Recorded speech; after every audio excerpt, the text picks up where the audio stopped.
Hello, and welcome back to the Alexander Society. I am your host, criminal bootlegger, on my way to the border with Canada to hop over to Detroit and drop off some of my stash, Derek, joined by my co-host, a strange shadowy figure who's going to turn out to be the guy who throws me in prison because he's actually a Prohibition agent, Tim. How you doing, Tim? Pretty good. I lived. I didn't die after our last recording. Yeah, that was some wild shit that happened. How'd that... It was very wild. I was absolutely fine during the recording. I'm sitting around waiting for my dinner I ordered off DoorDash to show up. I started eating it, feeling a little full fast, but I was like, I haven't really ate a lot tonight, so I'm going to make sure I finish it even if I feel a little too full. And then it just kind of like, okay, I feel really stuffed, a little pain, kind of too full, and then it just kept ramping up from there in pain. And I puked a couple times, and yeah, I ended up going to the hospital to get my gallbladder yeeted out of. Did you get to keep it? No. Ah, shit. So how are you doing, best buddy? I'm doing all right. I had an exciting day today. I got I got a guy to print out some Trench Crusade models for me, and I got to play my first game today. It was just a demo game, but boy howdy, do I sure like wargaming. It's a whole lot of fun. Yeah, it feels like right up your alley. And I am so excited. I'm so excited to get these things painted. I have so many ideas for them, and I am so happy that I found a creative expression to spend my free time to. It's a lot healthier than video games in a lot of ways. But yeah, I am doing fantastic. The new job is going great. I don't dread waking up and going to work every morning. Life is out in the rest of the world. Shit's pretty fucky. Shit's going. Yeah, life is really fucked up right now. Like, I will look and see stuff that's going to be covered in history books with a very bad tinge about how America went dark, and I'm just like, yay! Yeah, it's really putting a damper on the whole "my life is going pretty well right now" thing. That I look at, like, I'll open up my news feed and it's just it's the Enabling Act is getting passed, and they're starting to do roundups of undesirables in our country. I'm not a big fan of it. I don't know what to fucking do about it. It's kind of putting a damper on the whole "my life is getting better right now" shit. It's very much like, well, fuck. That's all you can say is just looking at the world right now. Just, well, fuck. So to avoid going on soapboxes that are not related to today's episode, what are you drinking, best buddy?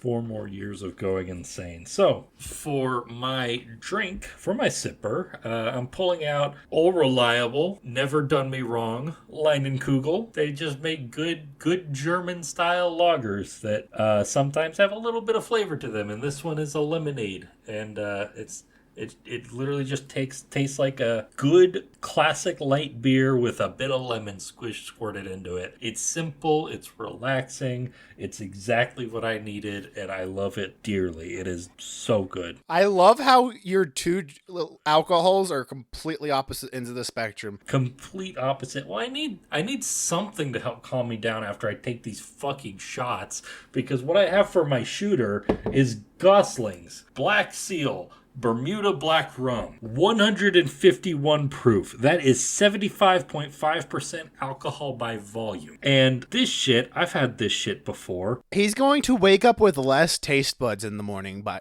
the way, audience. Yeah, my sense of taste is going to be completely fucked for the next couple days. But there's an important... He's tried to offer me to take it because we do the alcohol exchanges, and I told him to fuck off. Yeah, that's fine. That's fine. I offered it because I had it. I wasn't expecting you to take it. But this stuff, and it sucks because otherwise it'd be like a pretty decent, okay, cheap rum. Like, flavor-wise, it's fine. It's the fucking alcohol. It's the fucking alcohol mixed with those spices. It like, as soon as it hits your mouth, the fumes fucking shoot up into your sinuses. It burns every inch of your... And this is coming from a guy... It's like trying to drink ethanol. Yeah, this is coming from a guy who used to shoot Everclear in college. And because it was the only way I could stay drunk the whole night, this shit fucks me up. But there's a couple of important reasons why I'm using it. One, I need to clear out some of my old stash, because I got a whole lot of shit up there that I haven't... If I don't drink it first, I'm never going to get to it.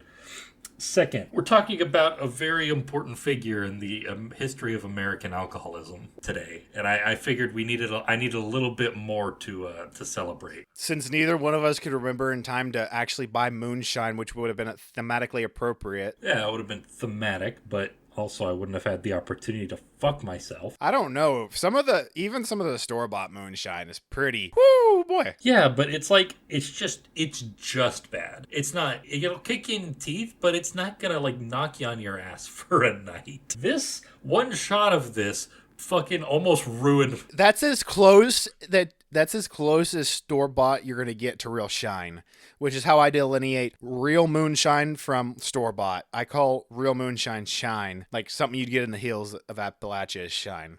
So tonight I am drinking from our friends again at Rustic Heirloom. I always wanted to move it around. It's Heirloom Rustic Ales instead of Rustic Heirloom Ales. That's the way my brain wants to read it.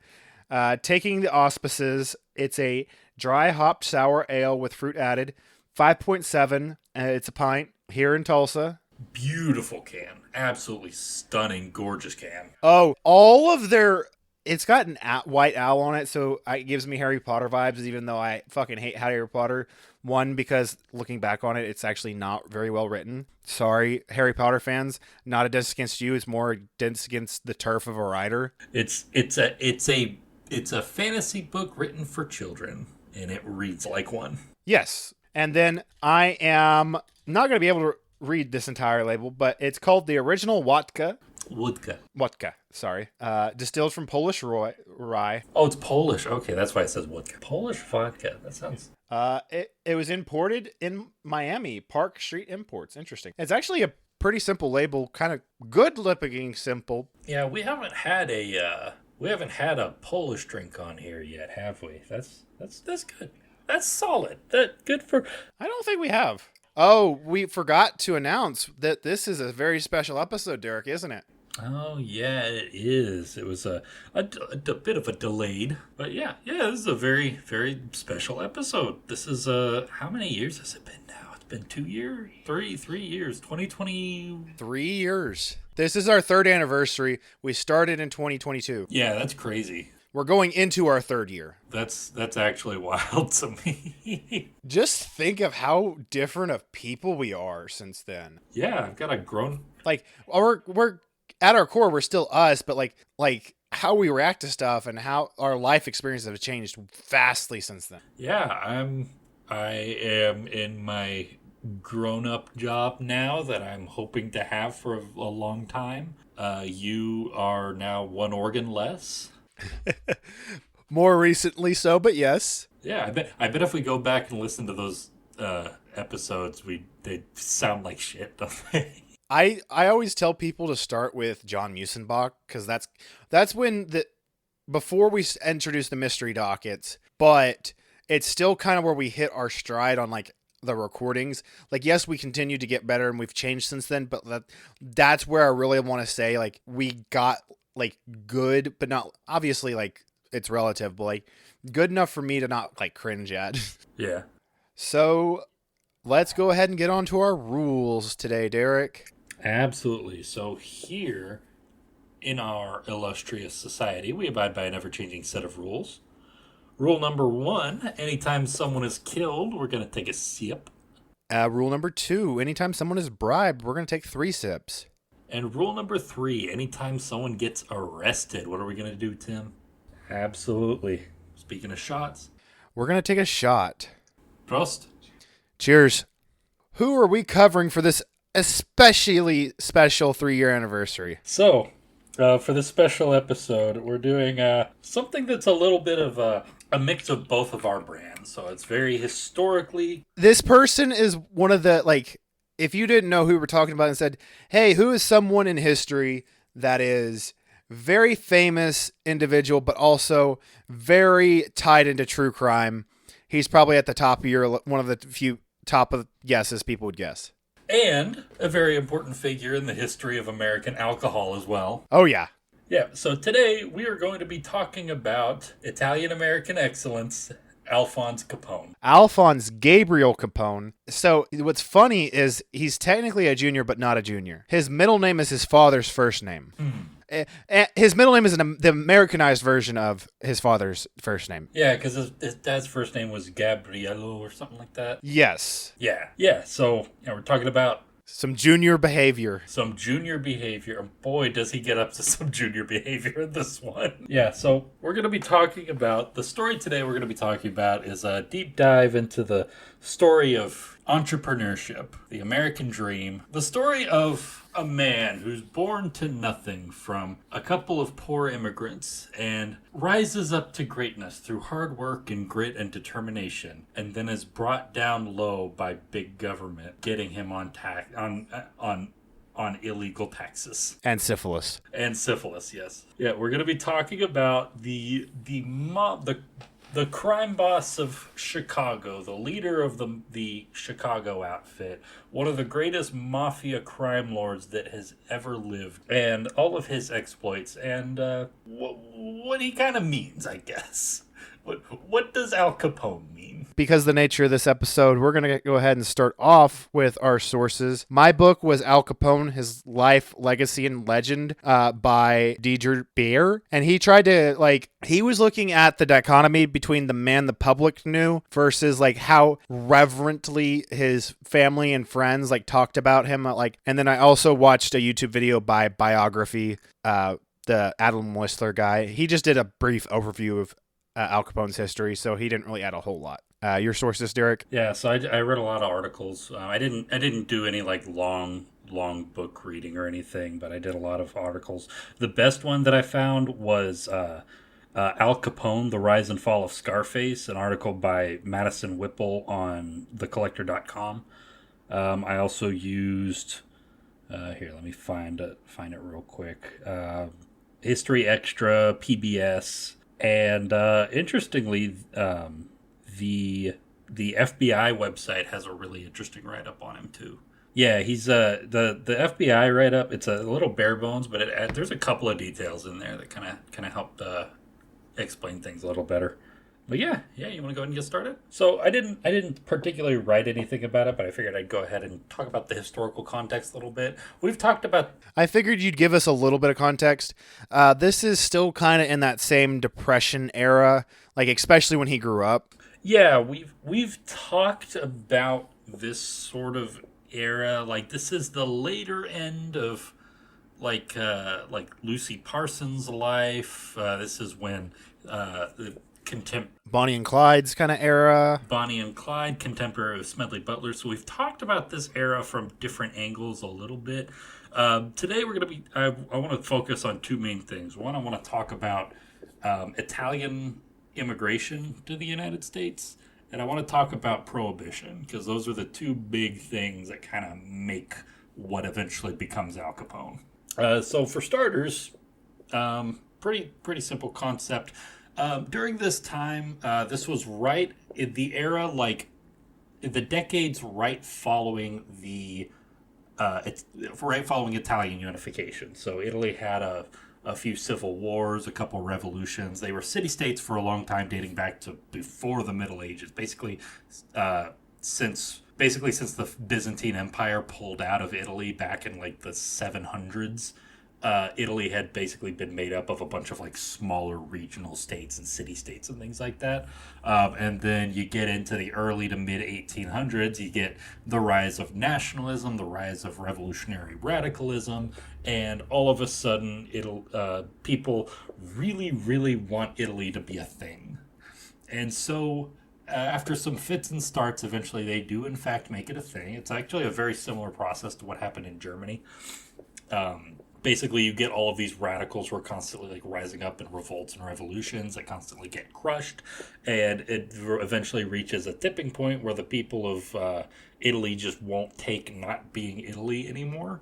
And then you get one king who rises up. I forgot his name, Umberto something or other, who is the king of Piedmont and Sardinia. Who basically goes out and through conquest and diplomacy eventually unites all of Italy under his crown and becomes the first king of Italy. Interesting. Including one of my favorite stories about Rome being besieged, the city of Rome, because this very, very Catholic king with a Catholic army went and besieged the city of Rome in order to force the Pope to become part of Ity. And it resulted in this really funny story. I've been looking for a place to talk about, but during the siege of Rome, during the last days of the Italian unification, they were besieging the walls of Rome, and they were setting up their cannons to start blasting down the walls. But none of the Italian soldiers wanted to fire cannons at the Pope. I imagine how that'd be a hard sell. And so, in order to breach the walls, they had to get all of their Jewish soldiers and have them man the cannons because they were the only ones. Well, that's so fucking weird. And so, the last big shots of Italian unification, the shots that finally unified Italy permanently, were fired by Jewish Italians. Wow. And then they were all fucking. Funny enough, my great aunt, and my cousin actually just got back from Italy. Oh, yeah.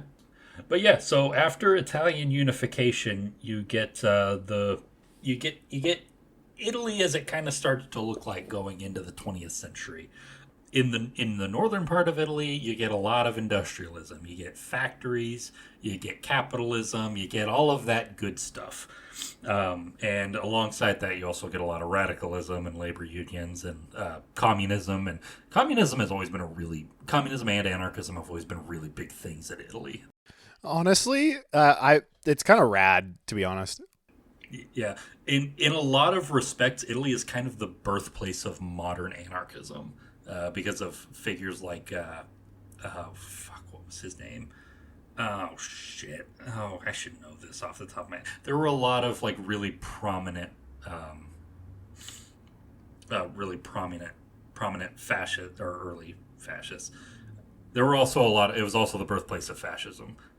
Italy is a land of contrasts, but fascism, anarchism, communism always been real big things in Italy, and especially in the northern part. But in the southern part, in a lot of ways, it's even worse, but in weird ways. So, southern Italy is where most of the Italian immigrants that eventually make it to the U.S. kind of come from.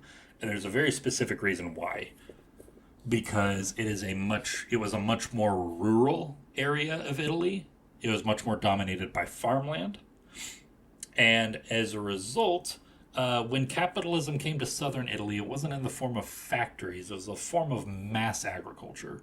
So a lot of like land barons basically coming in and buying up a whole shit ton of land.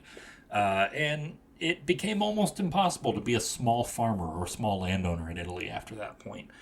And as a result, you get this whole like depressed underclass of Italian, more or less like peasants, working land for like these large, essentially corporate farming companies and capitalist industrialists.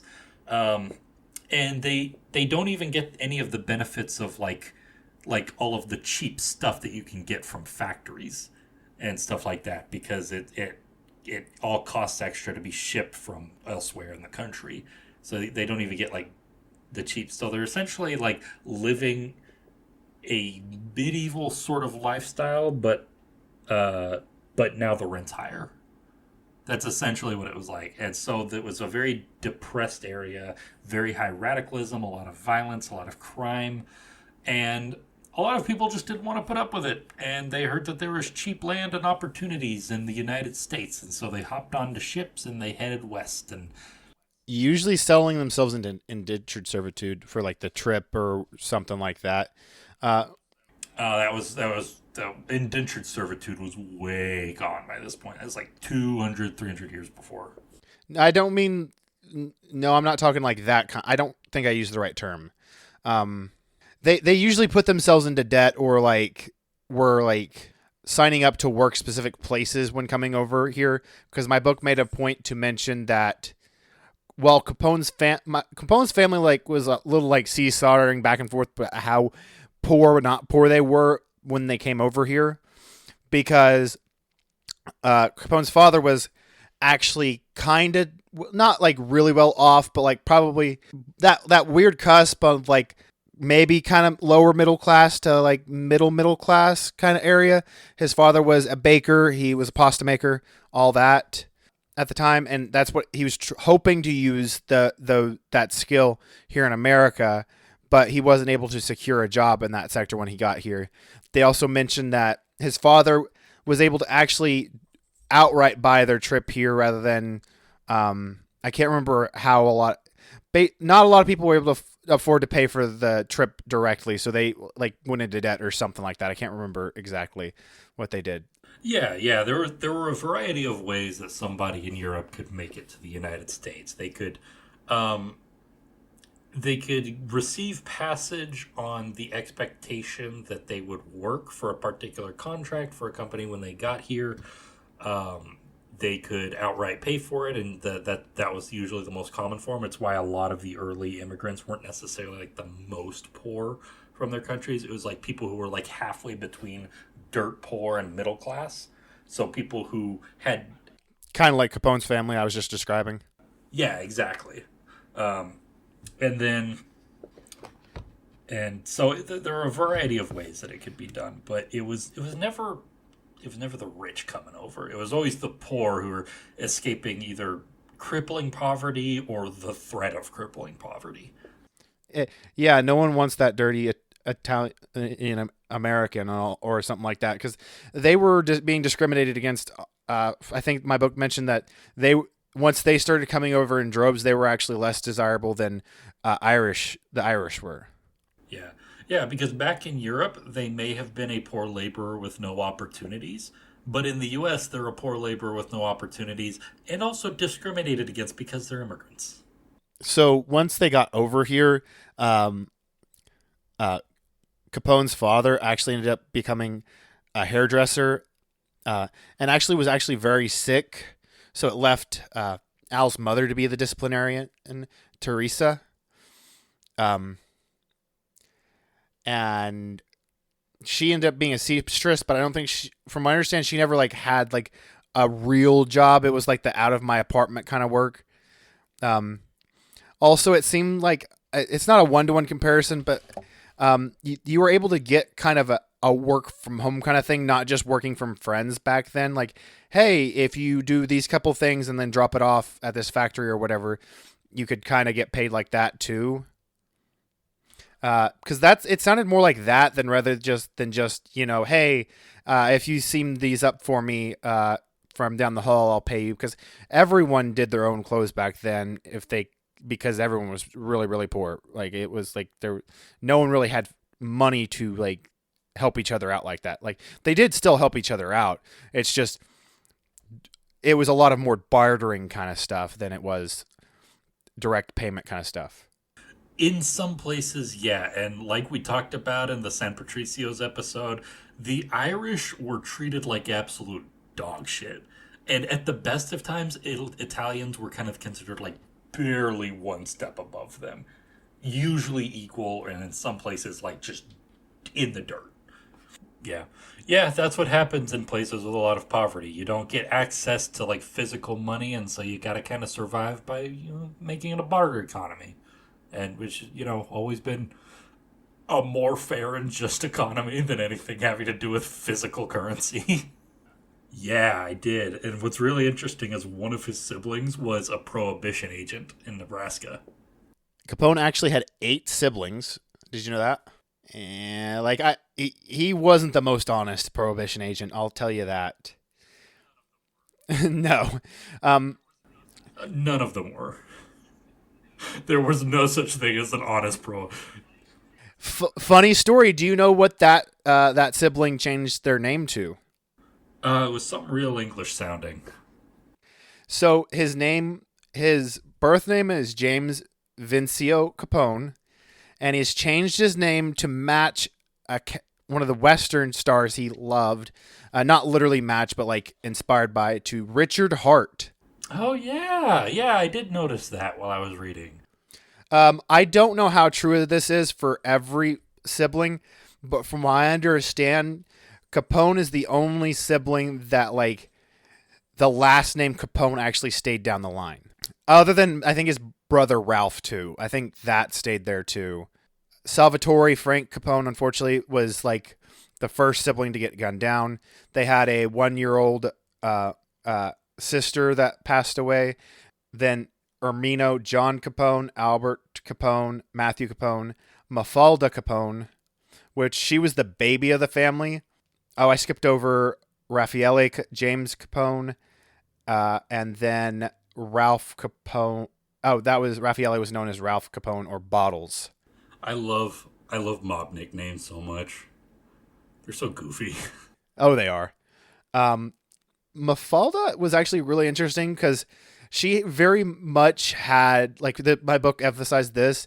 She was she had the golden child / youngest sibling syndrome, can't do anything wrong, center of the attention, blah, blah, blah, which was actually made worse because of all the attention Al got.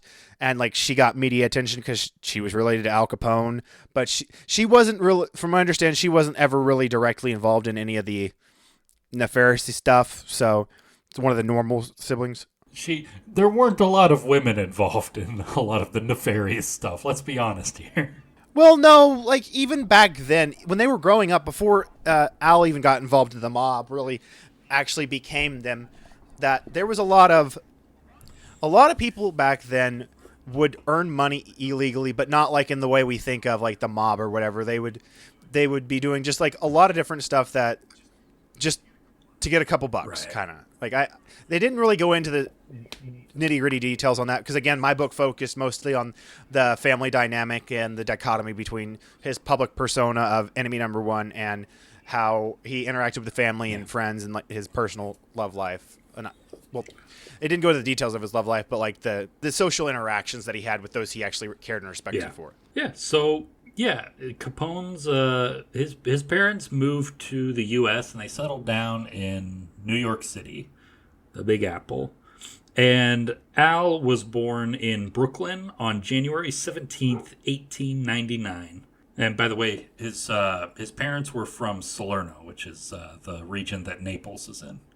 Yeah. So early on, he seemed to show a lot of signs of being having some not necessarily intelligent. He was kind of a dumbass with a lot of things throughout his life. I want to say I want to say that he went through it kind of with like that, like you were saying, kind of a dumbass, but not really in the way we normally think of it, just in like a bullheadish way. But he also showed that like, hey, I'm going to stand up for family, the things that I believe in or whatever. Like he had this, I will stand my ground kind of like leadership mentality, even from a young age. Yeah, he had a real strong rebellious streak, especially even like as a kid. So there was this before he got kicked out of school or quit, there's conflicting stories on that. Again, audience, there'll be a lot of conflicting stories, like conflicting like accounts from what maybe you've heard of or me and Derek have heard of, just because that's exactly how Capone's life was. Like people will say one thing, will say the other. Whether it was to get attention and say, oh, I was a part of this piece of history, or because that's just, hey, we put up this face in like Italian families at that time were like, this is what we admit to. This is how we present ourselves. This is what everyone will think. This is what we will say. It doesn't matter how we actually are or anything in between there. So yeah, he did leave his Catholic school when he was 14. The story that I read was that he got kicked out because he smacked his female teacher in the face. That is one of the stories. I think my book said that was likely not true. That he argued with, like, there was the gender of the teacher isn't even agreed on that story, from what I understand. Apparently, he was trying to stand up for another student and gotten into altercation. It said either physical or verbal. Again, there were multiple accounts, is what my book said. Some accounts say that he was expelled. Some accounts say that he decided that after that he was just done with schooling. When he was 20, he married May Coughlin, who was an Irish Catholic, and that was in 1918, 1919, somewhere around there. It was actually, I've got that pulled up right here. He's actually 19, and the interesting thing about that is that his parents actually had to consent to the marriage because he was under 21 at the time, which I didn't know was a thing. Yeah, it wasn't until like the middle of the 20th century they lowered the age of majority to 18 instead of 21. I didn't even know that was ever a thing. Like, I thought that we had raised it over the years from like 16 or something to 21, but hell yeah. And he married May Josephine Coughlin, who is an Irish Catholic woman. And they married a couple months after she gave birth to his kid because May's mother thought Al would eventually just kind of give up if she didn't let him marry her. Yeah, so they did just have one kid. I didn't just miss that. They only had Albert Francis. So the only legitimate son I know of that was mentioned in my book was Sonny. I am certain with his proclivities for especially the brothels he managed and very obviously visited with his syphilis infection that very obviously came from a lady of the night. Yeah, He probably has illegitimate kids out there. Yeah, there's. Do they even know? Who knows? Yeah, there's probably some weird round face looking Salernianos running, or Salernianis, is that? I guess that would be the Italian, running around in Illinois somewhere. There was a story that was mentioned in my book, but he said it was probably apocryphal that once he found out he got it, he kind of ignored it, but he paid for the lady of the night who gave him syphilis to go ahead and retire from the business and like live off of the life, not have to do that anymore. And he said, well, that story was probably not true. Al was known for helping ladies of the night get away from the industry once they were infected with STDs or whatever and making sure they were taken care of. So in his young adulthood, he got involved in, he did a few odd jobs. He did semi-professional baseball for a couple years. But I didn't know about that. That was interesting. Yeah. He was a semi-pro baseball player. That's which is one of the. Imagine owning the baseball card for that. Yeah, one of the few professions that Italian Americans could get. Basically, during this time, the only two things you could do as an Italian American to get ahead in life is sports and organized crime. And I guess he wasn't quite up to snuff for pro baseball. So while he's kind of working odd jobs around New York, he got involved in organized crime under the mentorship of these two other gangsters, Johnny Torrio and Frankie Yale, and ended up through Frankie, ended up getting a job as a bouncer at a restaurant or something that was owned by the 5 Points gang, which is one of the most notorious street gangs of their era. They're kind of the spiritual successors to earlier gangs at the 5 Points in New York, like the like the gangs that you see portrayed in Gangs of New York. They're kind of the spiritual successors to that. They were specifically early in their history were an Irish gang, but later on in their history during this period, they kind of started to accept like a lot of Italians in.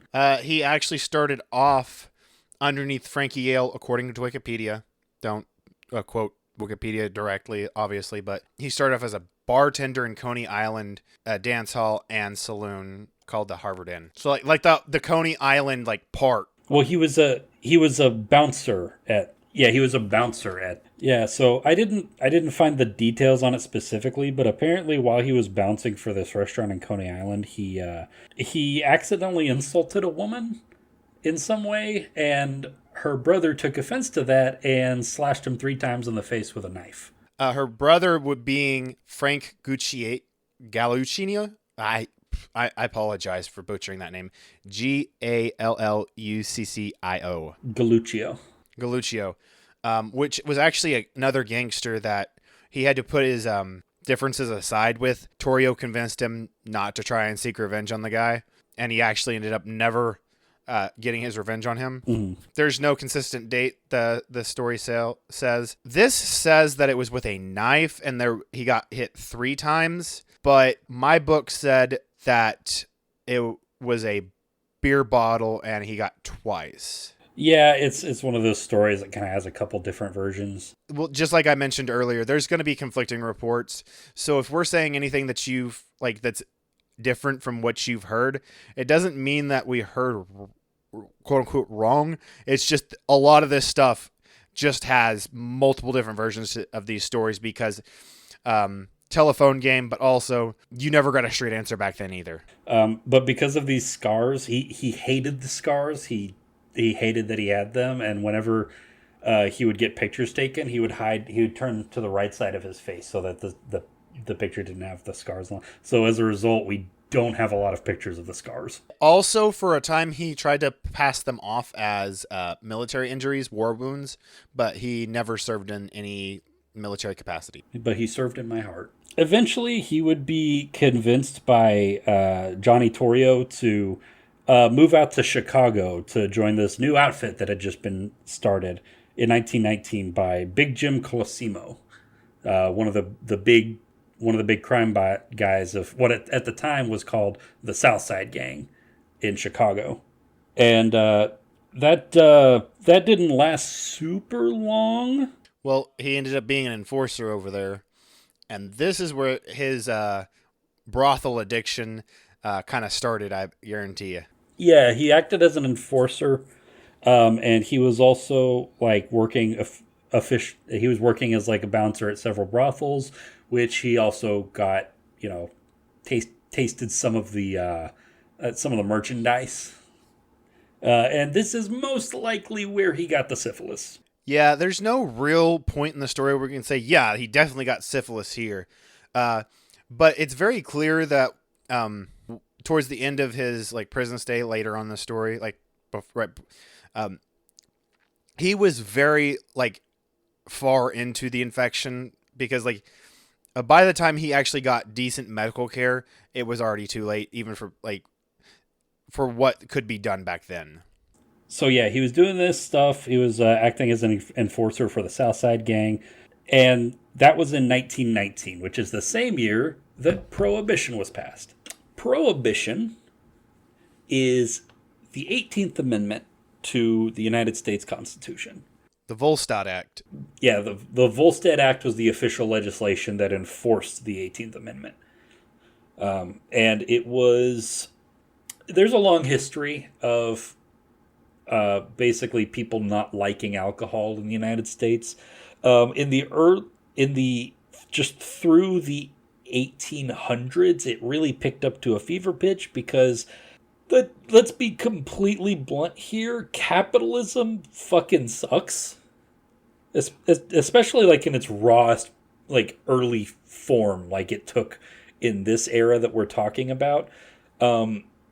Alcohol was the drug of choice for poor people to escape from their shitty, horrible lives. Like today, we've got meth and weed and this alcohol was a lot, well, I won't just say stouter because I don't know what percentages they were doing, but it was a lot rawer. It wasn't like as filtered as we get, not as great presentation. Ingredients weren't as great.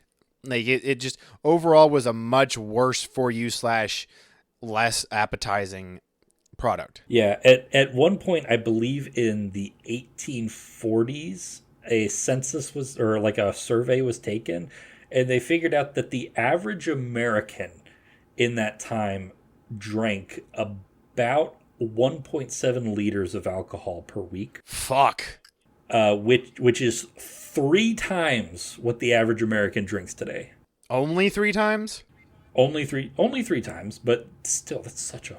It's 1.7 liters a week for the average person is insane. And it had gotten slightly better by the early 20th century, but not by a lot, and it was still a big problem. And it caused a whole bunch of it caused medical issues because alcoholism comes with a lot of medical issues. It comes with a lot of social issues. It was blamed for like rampant domestic violence. A lot of feminists took up the prohibition cause because they thought that men got drunk and beat their wives, which they still do, unfortunately. Exactly. Yeah.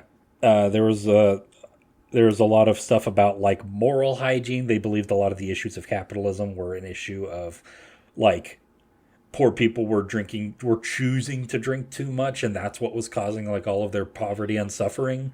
It's like boomers saying you should just stop having your avocado toast in your coffees and your Starbies. Yeah. Very, very similar. So there's a lot of like Christian activists doing that. And here's the weird thing: Prohibition at the time was considered like a progressive cause. It wasn't like the old timey conservatives were like, no, you can't take our alcohol. And the progressives were like, in order to fix social issues, this is something that we have to do. We need to get rid of alcohol. Well, in theory, isn't necessarily a bad idea because, hey, if people can't get intoxicated, they'll make, hopefully, overall better ideas. In practice, that doesn't ever actually fix shit. Because directly outlawing something and making it harder to get does not mean it will go away. Yeah, it just means that accessing it will become much more dangerous. And more lucrative to commit on the back market.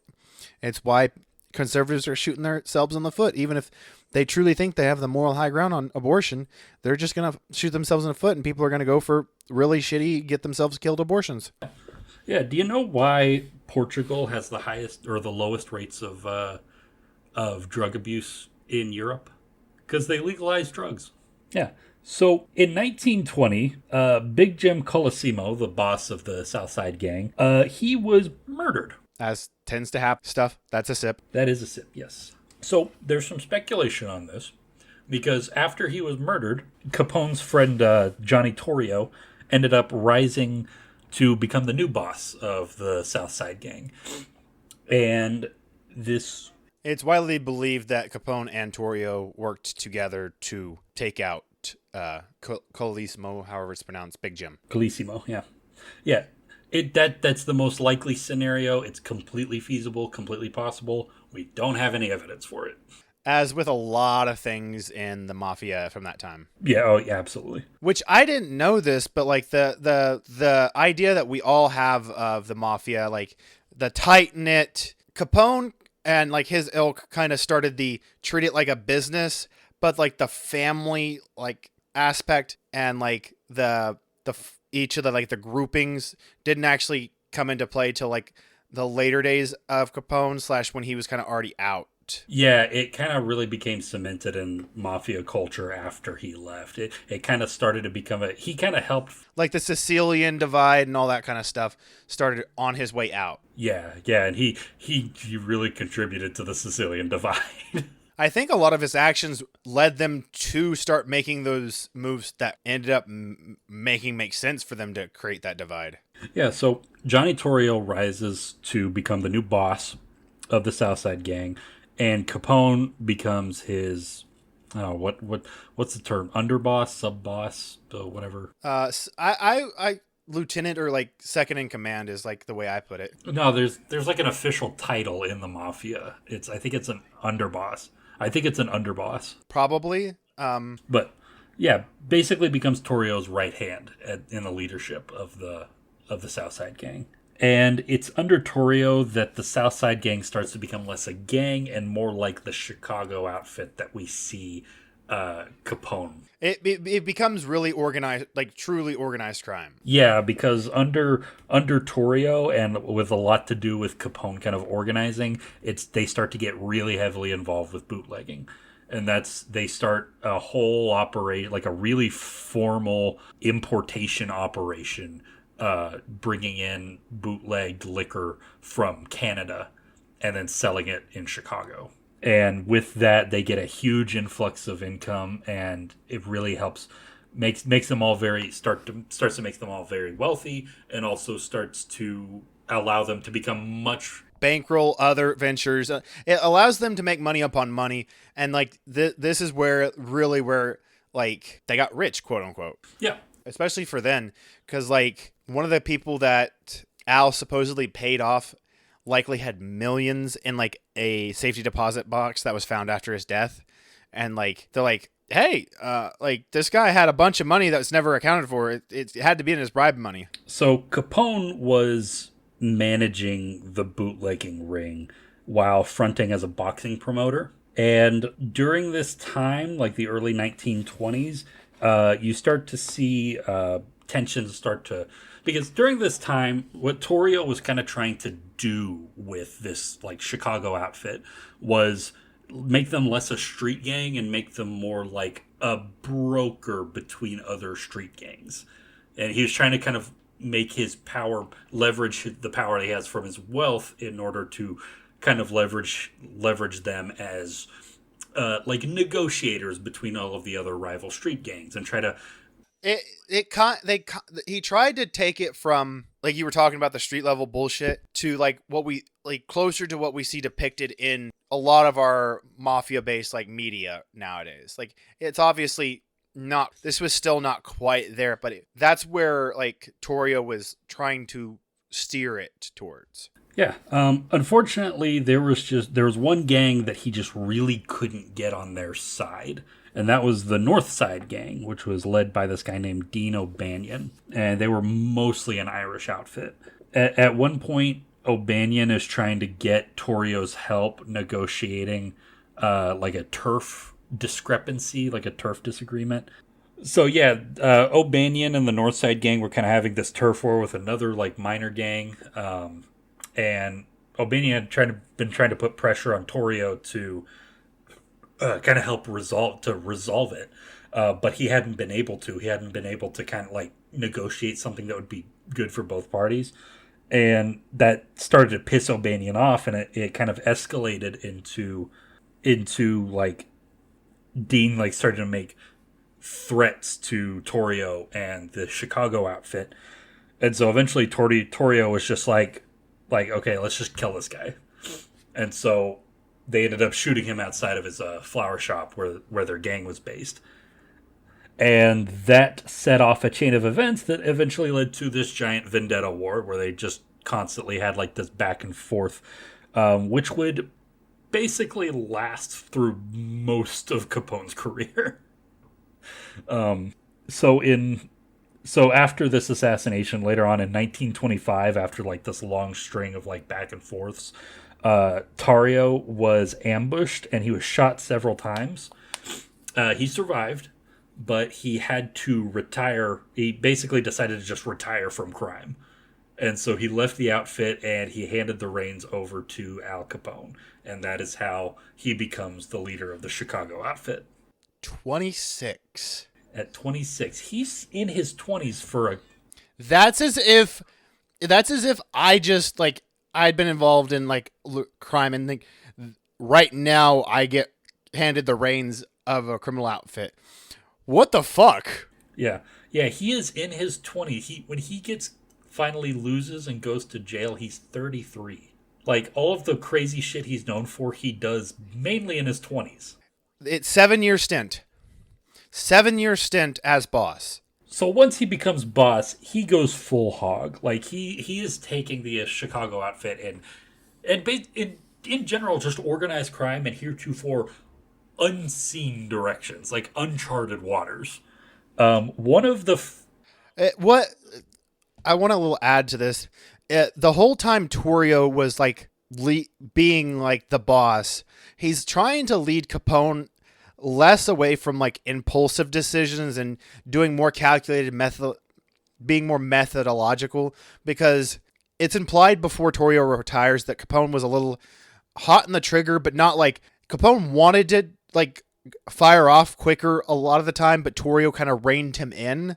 And I kind of think that the reason why Capone kind of like probably went off the rails is because he didn't have that kind of person to kind of moderate him anymore. Yeah, that makes a lot of sense based on his behavior after this, because one of the first major things that he did... I was going to add in too, which you could also attribute to that, is the syphilis too. Like as time goes on, that's going to cause the mood swings as well. So, like, especially since he didn't ever get it treated until he was in jail.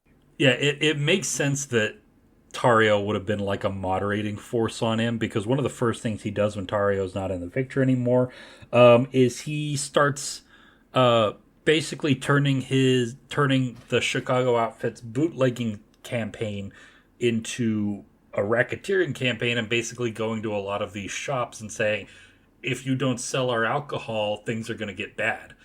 And if they still refused, he bombed their shops. Yeah. He didn't only just that. It was also, I think it was the protection racket as well. Like, buy our liquor, buy our protection, and you're good. And then you mentioned off air, it was probably about 100 as could be in as many as the 100 people. That's still a fucking lot for like protection money and all that. It's Jesus. Also, sip a good glug on that, to be honest, because that's a lot of people. Yeah, that number around 100, that was just the bombings.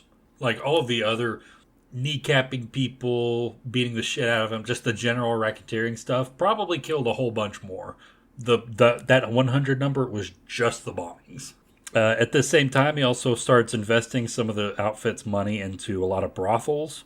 He started using bribery and intimidation to buy city council elections. So this is when the 3 sips for, I know it's just general, but like, oh yeah, that's a bribe. That's absolutely a bunch of bribes. well, he even started backing his own slate.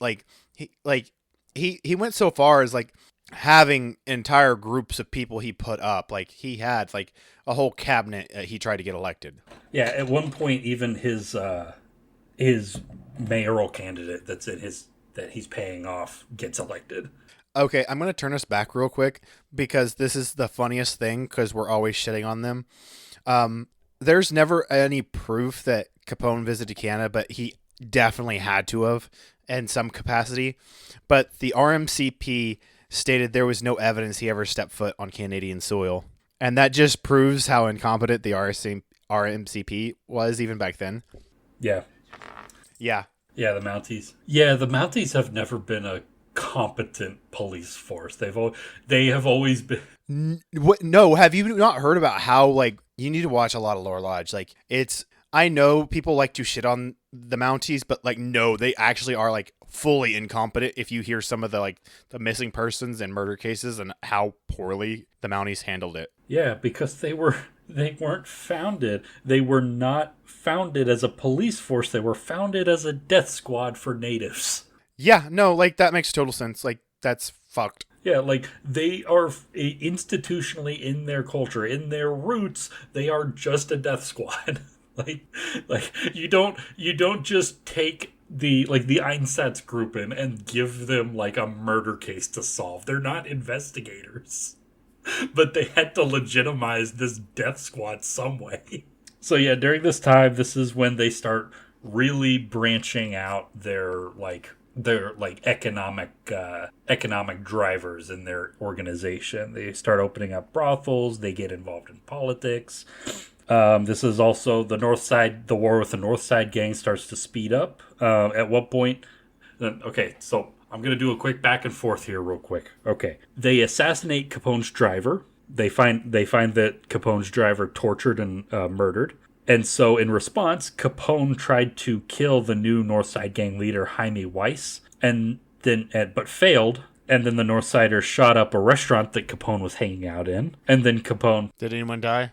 No. And then Capone tried to negotiate a truce. The negotiations collapsed. And then Weiss was successfully murdered in the street. And then Capone's friend, who owned the restaurant that was shot up, was kidnapped and murdered. That's 4 sips for 4 deaths. Hell yes. At this point, because of this whole thing, especially because of Jaime Weiss is famous as being... He's referred to as the only man that Al Capone ever feared. Real quick, why didn't you mention how fucked his death was?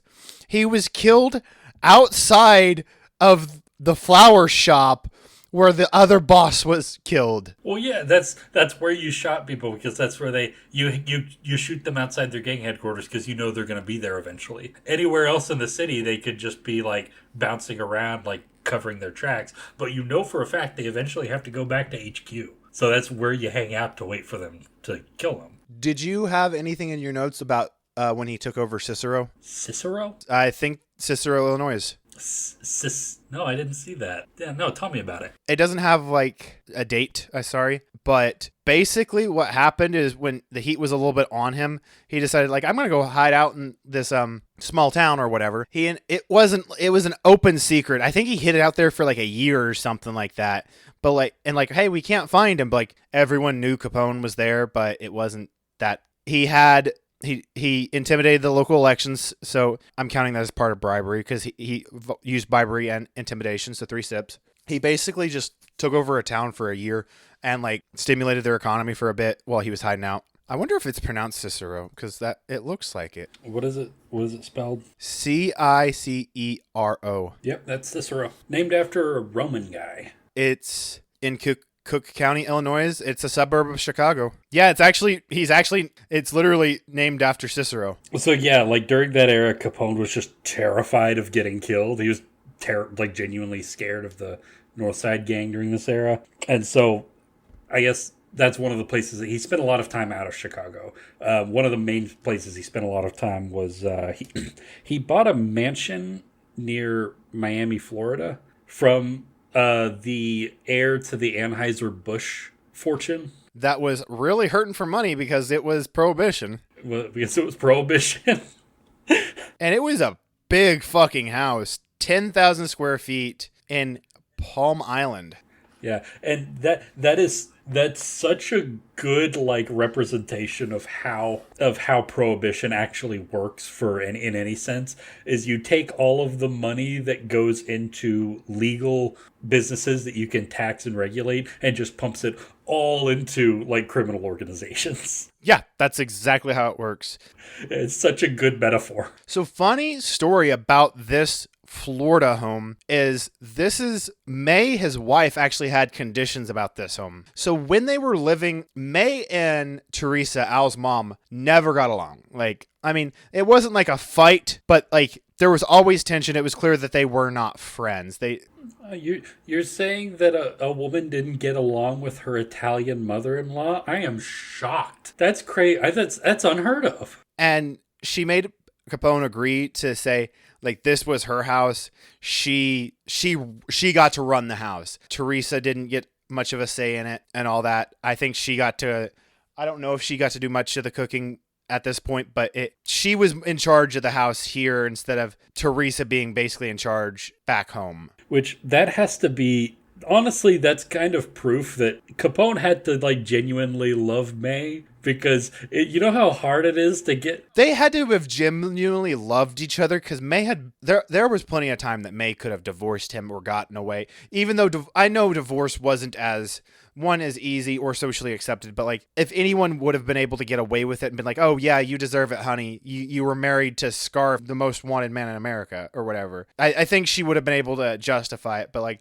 with everything that I've seen, how much May's in his corner, how distraught she was once he started finally like degenerating from syphilis, they had to have actually loved each other. Yeah, and the reason I was saying that was because, do you know how hard it is to get an Italian man to do something like that to his mother? Oh God, that probably had been one of the hardest decisions of Capone's life. I'm not even joking. Yeah, so something that he was like dreading for the rest of his life was like just speaking to his mom, because you know she was always like oh, you didn't let you don't let me like fix up your house, and you don't like you know how the stereotype of the Italian mom. I want to use this chance to kind of backtrack on his other property that he had while in Chicago, because that's kind of what I was earlier when you were like, hey, I was planning on talking about it later, blah, blah, blah. Oh, yeah. His first house was always very humble.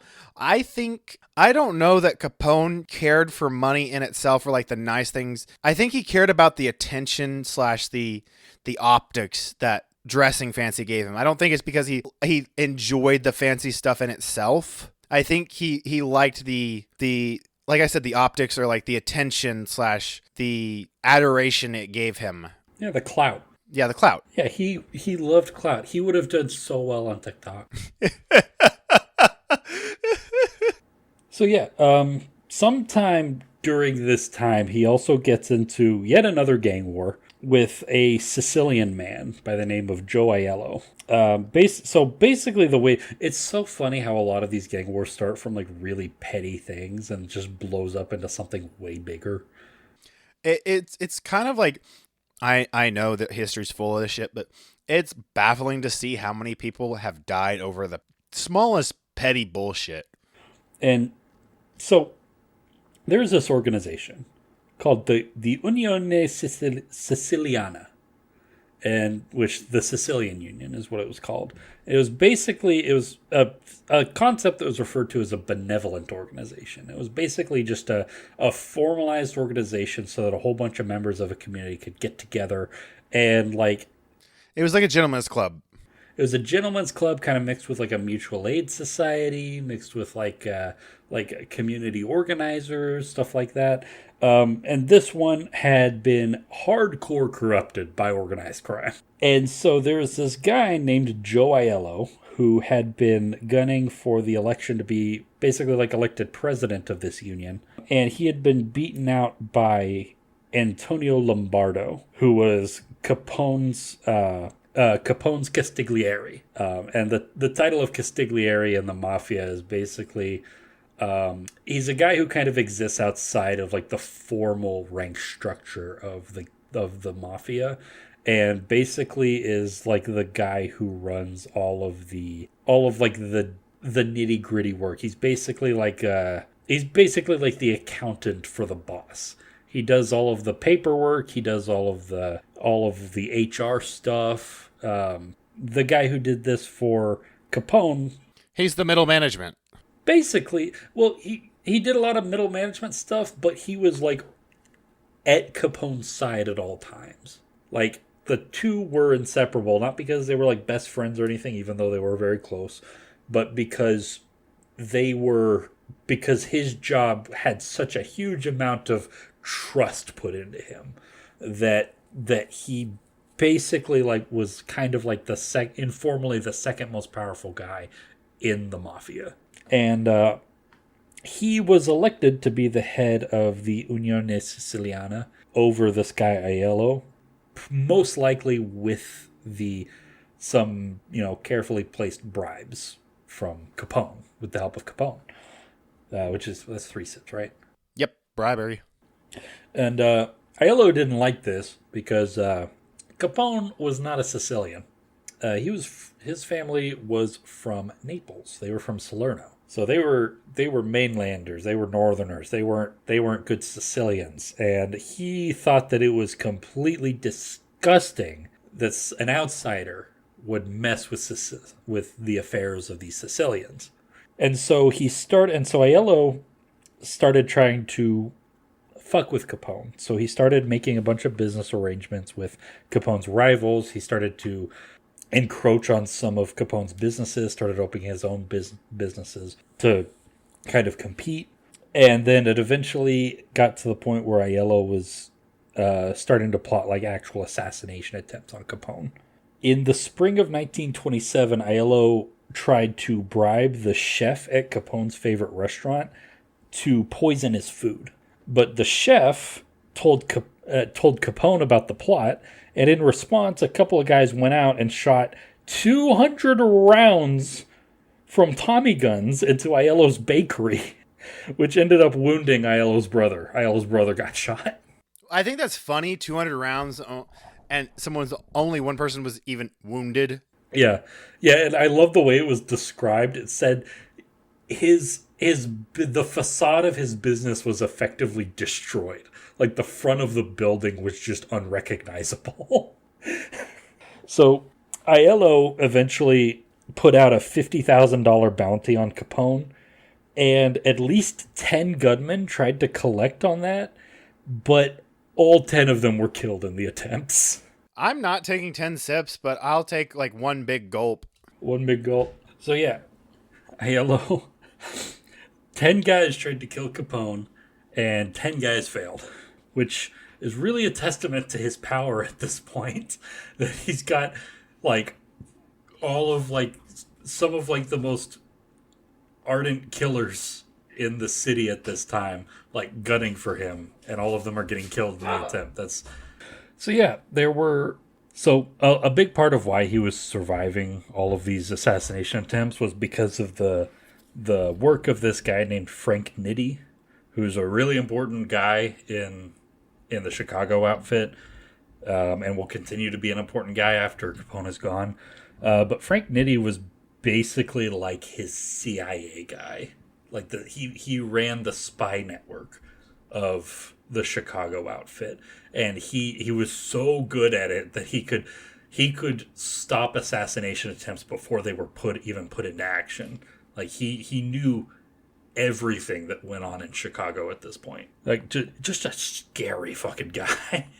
And usually the way that they solved these was they'd find out who was plotting to assassinate Capone, and then they'd go send their own guys and kill the guy before he could do anything. So eventually, one of Aiello's gunmen was arrested while he was plotting his assassination in Milwaukee, in the hopes that he could keep it away from any of the ears in Chicago. But he was involved in a lot of other organized crime in Milwaukee, and he was arrested, and then over the course of the interrogation, he confessed that he had been requisitioned by Aiello to assassinate Al Capone, and so Aiello was implicated, and he ended up getting arrested. That's one of the most ridiculous things I've ever heard. Oh wait, hold on. No, I know the whole story, and it sounds like a made up plot line, but it actually fucking happened. So after Aiello made bail, so he's in the police station, he makes bail, he's got all of his belongings back. While he's in the police station, Capone has 20 guys with guns, not even hiding or anything, just standing outside the police station waiting for him to come out. They're like, yeah, we're just gonna kill the fucker. Like, yeah, they weren't hiding it or anything. Like, there are pictures of this because a bunch of reporters found out and came out to report on the murder of Joe Aiello before it even happened. But they ended up not taking the shots because he came out with a police escort who escorted him to safety. And Aiello ended up suffering a nervous breakdown and ended up fleeing from Chicago to New Jersey in 1928.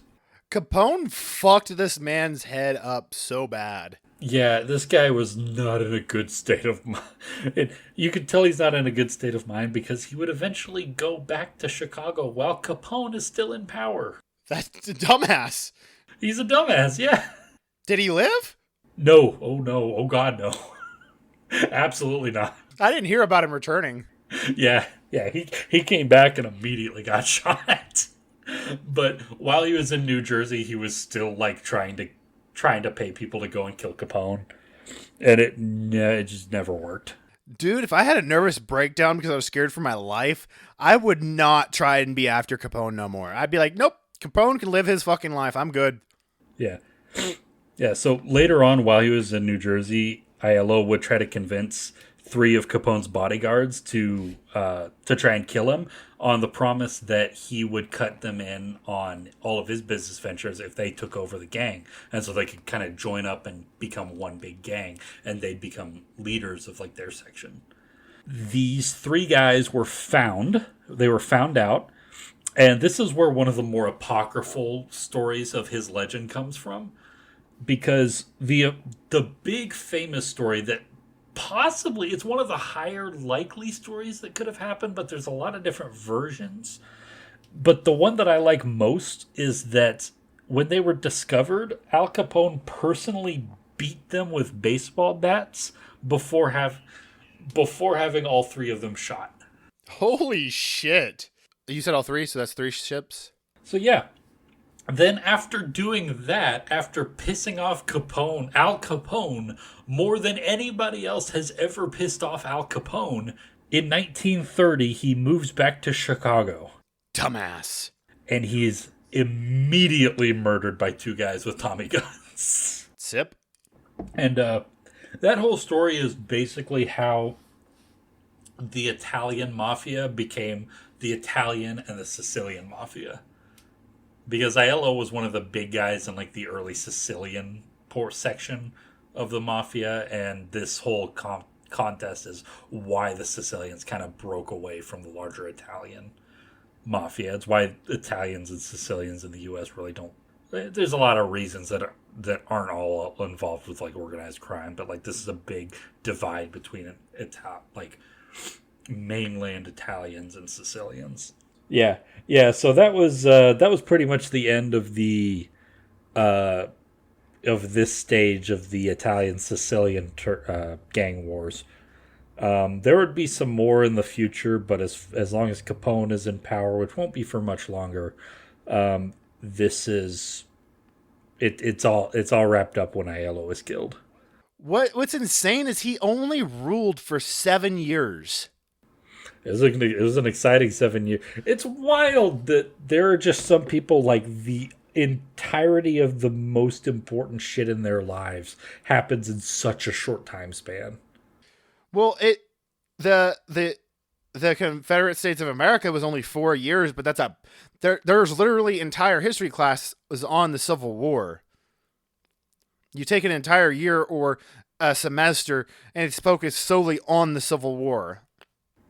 So this is a big thing. This is a big thing that we're getting in. That if anybody knows anything about Al Capone, this is what they know about him. Sometime in 1928, the North Side Gang, who's still at war with the Chicago outfit, at this point they're led by this guy named Bugs Moran. They decide to do something stupid, and they hijacked one of Al Capone's whiskey shipments from Canada. Okay, I'm sorry, but it just sounds like a stupid fucking idea to poke unless you like know you're going to put Capone and basically his entire organization like behind bars like permanently. It sounds like a stupid fucking idea to poke the hornet's nest. Yeah, at this point they're kicking a bear. Like at this point, Al Capone and the Chicago outfit are so fucking powerful that this is like an actually suicidal thing to do.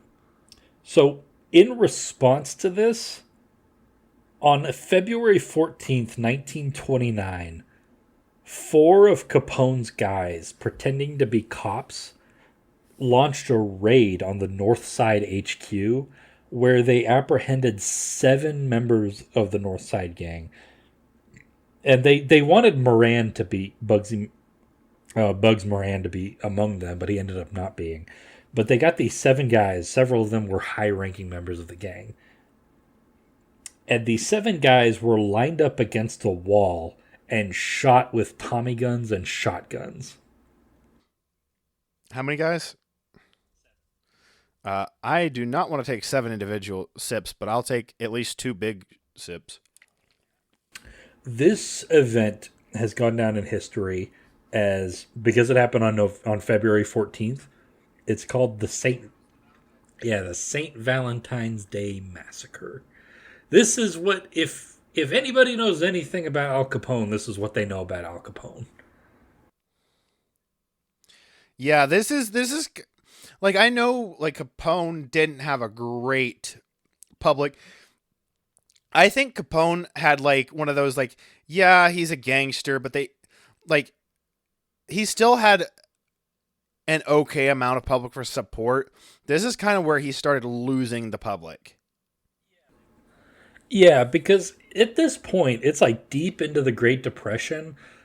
A lot of poor people are like very sympathetic to criminal figures.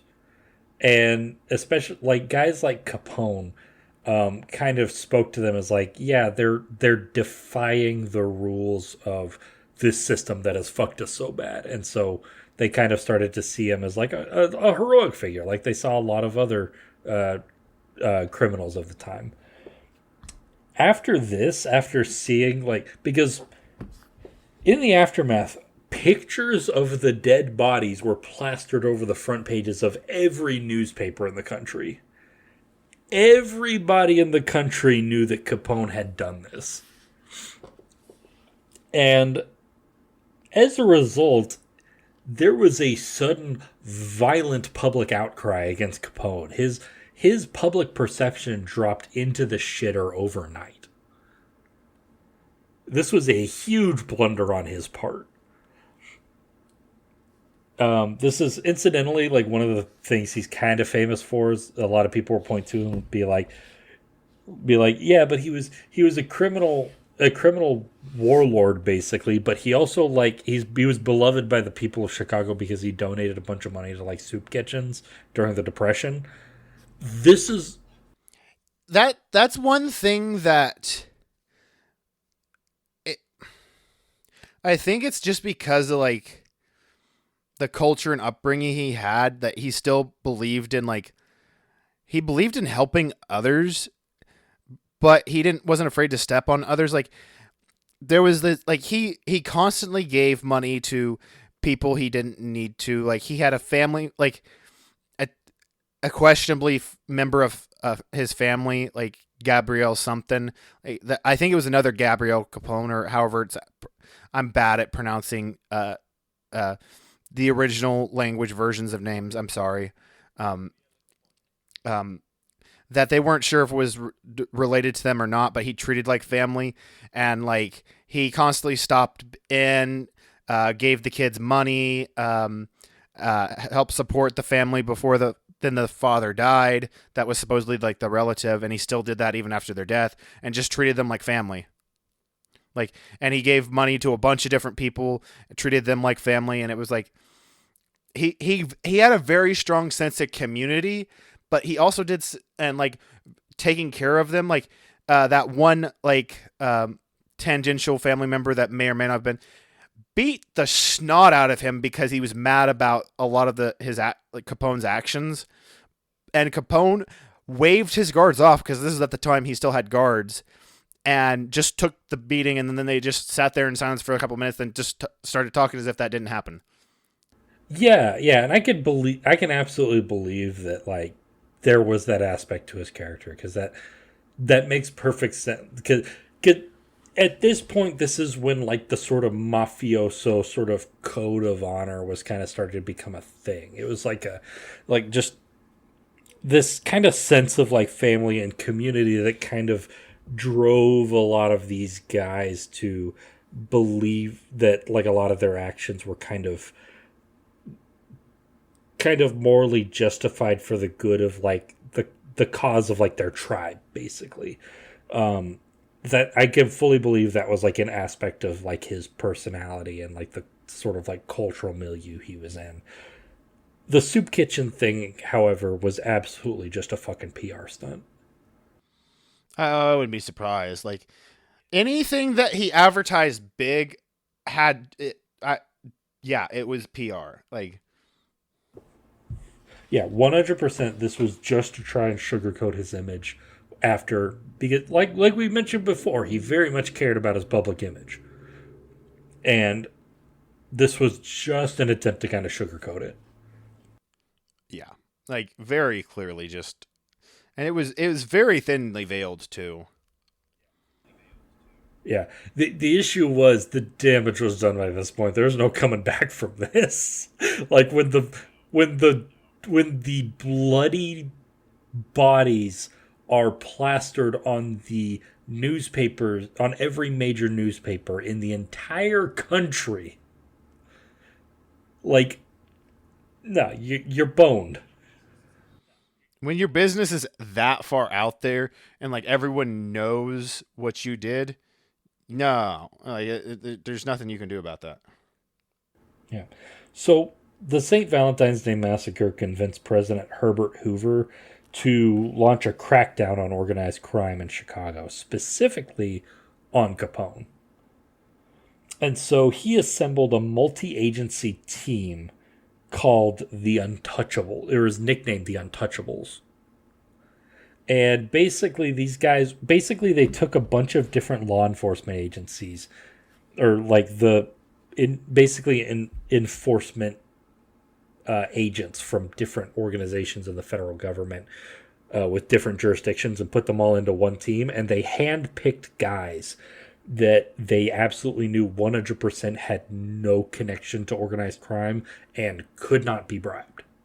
And that just basically the most truest of true believers in the entire federal government. So honestly, kind of freaks because anybody who's in the federal government who isn't like a corrupt piece of shit is actually like who genuinely believes in their mission is just a fucking freak. Like they're weirdest people. But they got these guys. And they were headed up by a prohibition agent by the name of Elliot Ness. And boy, oh boy, did they fucking nail Capone to a wall.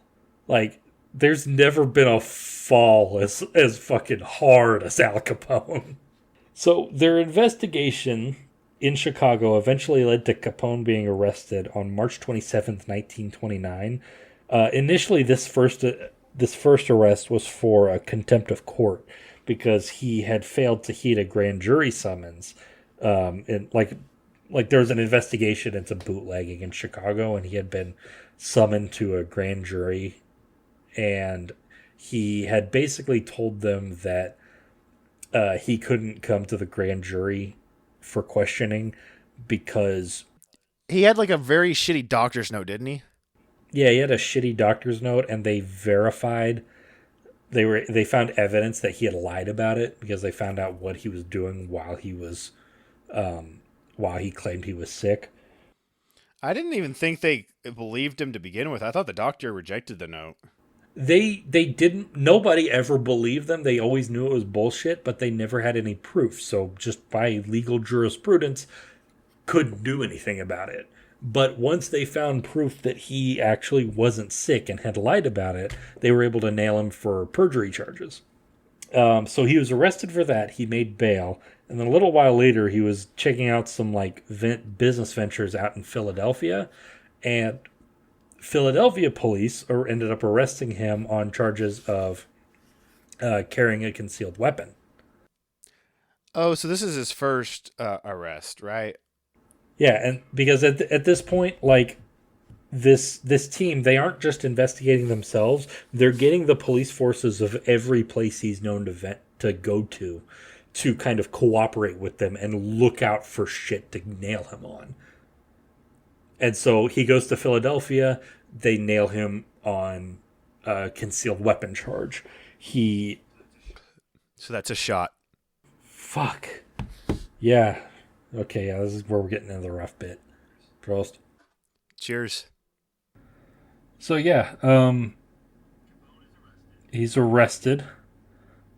He ends up spending 7 months in jail in Pennsylvania. And there's a brilliant picture because that prison that state prison that he spent 7 months in is now a museum, and they've recreated his jail cell exactly as it was when he was in it, and he has like a fancy. He ran. He might as well not have served a prison since that first time because like he had like I heard he got roughshod over that jail. He like got away with whatever the fuck he wanted. Yeah, kind of. He did get unlimited visitors. He got like special food. And if you look at this jail cell, he had like a fancy, like comfortable bed. He had a fancy desk. He had like expensive lamps and fixtures and decorations and stuff. But then you look at the rest of the room and it's literally just a fucking hole. It's just a concrete hole with like one skylight. So I can't imagine it was like fun, but it was definitely a lot more comfortable than other prisoners were getting.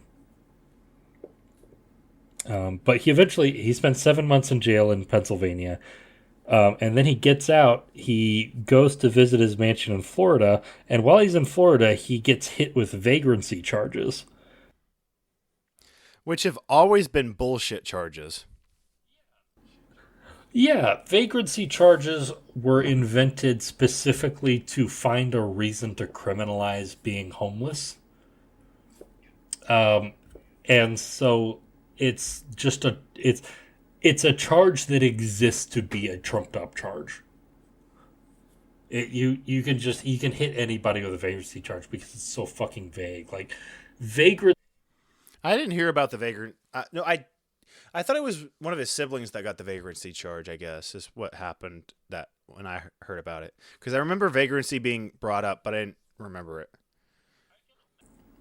I can imagine like one of his siblings that's involved in the outfit probably ended up getting vagrancy charges somewhere too because it's like I said, a charge that exists to be a trumped up charge, but specifically in his case, he goes to like I mentioned before, all of these local and state police departments are starting to cooperate with the federal investigation and are specifically trying to drive him back into Chicago. So they drove him out of Pennsylvania by throwing him in jail for a little bit. Yeah, because this one was just to like basically just to tell him like you're not safe in Florida either, so you can't hide out here to escape like investigation in Chicago. Fair enough. So in March of 1931, he was finally arrested. This is the big one. He was arrested for income tax evasion. For Didn't they get his brother first? They tested someone else in the squad. I can't remember if it was a brother or just an enforcer, and he got like 2 or 3 years. um, it was probably a naughty. It was probably naughty because I know that he got arrested for tax evasion and sentenced for tax evasion as well. He did 18 months. Yeah, what it was is they wanted to see if they could get organized crime. Like, hey, we can't prove like directly who did what on this because that would give them enough. A lot of like there was a couple drive-bys that Capone was supposedly involved in, but the reason why they never brought Capone or a lot of people up on those charges because they couldn't figure who, like, maybe one or two bullets did hit from Capone directly, but they couldn't tie the direct life-ending part to an individual is what got Capone off on a lot of stuff. Yeah, so at this time, I'll actually explain that real quick. So during this time, they were having a hard time like actually pinning crimes on the bosses of like gangs and mafias because it was such basically because of the way it was structured. The people who actually did the shooting, the bosses could keep plausible deniability from being like associated with them. So, like everybody could know that he was the one who ordered a hit, but if there was no physical evidence, he couldn't, or if there was no actual like connecting evidence, that he couldn't be tried and convicted for it. So, what they ended up, It's being convicted by circumstantial evidence, especially in this case, was not really a thing, and it's hard to do today. But like we could go in there and like probably get. We probably would have if Capone basically is moved to today. We probably could get him a lot sooner, even by circumstantial evidence. It'd be a hard sell what they tried sometimes, to but do we could probably instead still get it. was they would get them on tax evasion charges because that was a lot easier to prove, specifically because of one Supreme Court decision that had recently gone through. I think the decision was United States v. Stevenson. I think that was what it was called. That sounds correct because I think the case was brought up recently. Yeah. So basically, what that case decided, the precedent that it set, was that even if the income that a person receives is through illegal, like through criminal activity and is illegal, you still have to pay tax. You're still required to pay taxes on it. And so they basically were able to, with Al Capone, they were basically able to argue that because he it doesn't matter like that he made all of this money illegally and they made it under the table through his bootlegging and racketeering criminal activity. The fact that he made it at all and he hid it from being able to be taxed is something that can be proved and that he can go to jail for. And because And this is their case. This might be jumping ahead a little bit, but this was also like super circumstantial because they didn't have numbers, and you wouldn't be like, a lot of criminal enterprises when we're talking about taxes, you would not be able to prove directly like, hey, they made $2 billion and they only paid this many in taxes or whatever the fuck they made in like criminal enterprises.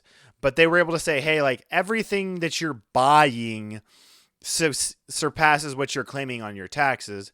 And this was also early, like this was like not the literal infancy, but like the early days of paying taxes. Like the income tax as we know it was just starting out at this time.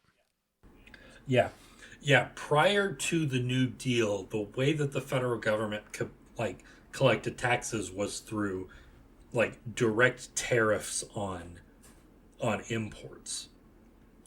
That was the main way that the federal government collected taxes, was basically like whenever something got shipped into the US, whoever was buying it, they'd have to pay a tax on it. And so that it was during the Great Depression and the New Deal that things like sales tax and income tax started to become a thing, because they had to find new sources of revenue in order to fund all of these social programs that were being put into place by the New Deal. But in regards to this specific case, the basically Capone had, I remember now because I specifically saw it in regards to this story, but it was both Capone's brother. I think was it Frank? I think it was Frank, yes. It was Frank, and it was also Joe Naughty, or what? Naughty. No, Frank is the one who died during the election stuff, and it was Ralph. Ralph was the one who got the tax. Yeah, Ralph Capone and Naughty, the spy ring guy, both got arrested on these charges. Basically, they were able to prove that they had made income illegally through illegal activities and that they hadn't reported it to the federal government for income tax. Ralph, real quick, Ralph is the brother that like kind of stays with Capone like the entire time. He's like by his side. They go through thick and thin together. Like even when like Capone is like deteriorating from syphilis, like Ralph is still there helping manage. He wasn't really involved in the gang as much anymore. Like, but like he very clearly still had illegal ties, and because he had some weird sources of income. Yeah, you don't remain close to Al Capone without having ties to organized crime. That's just, it goes with the lifestyle. So basically, like after Ralph and Naughty are both arrested on these and convicted on these tax evasion charges, he tries to head this off by having his lawyers report his income to the federal government, and basically saying like he had like something like a couple $100,000 in income that could be taxed, and trying to verify that and pay it. And like his lawyers actually was very like shitty about that, because they basically sent in a letter like, hey, Capone would like to settle this up and was willing to pay tax on this amount of income or whatever, and they admitted like I really think they had a very good case to just appeal the shit out of this, and like a lot of this stuff was just like not good lawyering on any side and not good judging on like this was a farce of a trial, in my opinion. Like, yeah, he had some really shitty fucking lawyers. Because like they introduced that as evidence, saying that. Yeah, basically that letter was what nailed him to a wall. And then it was later argued also that they were able to compare like the amount in the letter to the actual like amount of money that he had spent on stuff that they had receipts for stuff that he had actually bought, and it was like way more money than he had actually reported. And so they had like verifiable proof that he had lied about it. Not just that he had reported his income of these illegal activities, but that he had lied about how much income.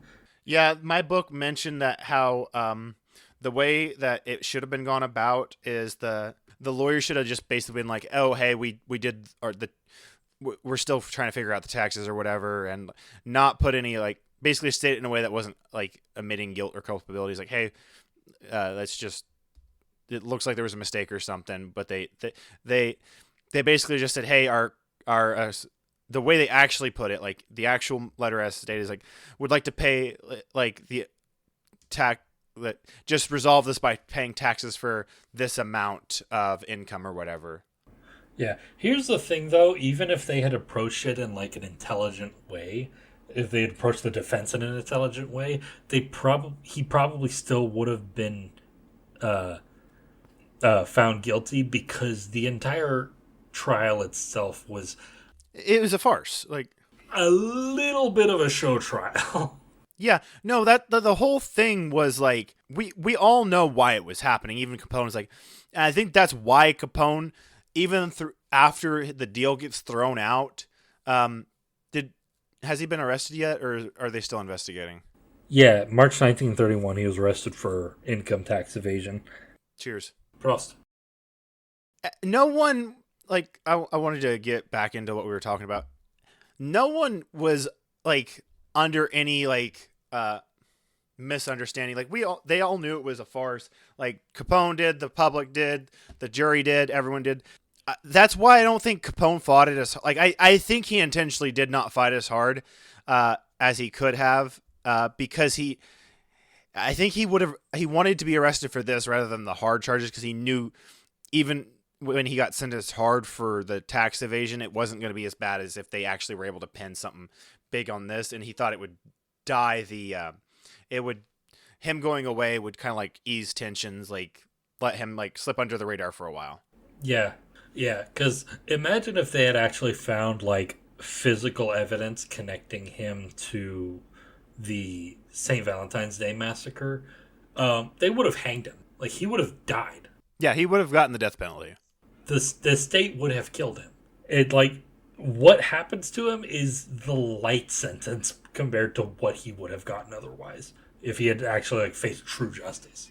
Even if it is like a ridiculous charge for tax evasion, especially back then, it's still better, way better than he would have gotten to deal with if he had gotten charged for his like real crimes. Yeah. Yeah, so while he was dealing with it, like while he was dealing with all of these charges on income tax evasion, he also gets hit with charges on violating the Volstead Act, like in the middle of this trial. This motherfucker was like doing like interviews saying like I might be bootlegging, but like I am just providing the people what they want.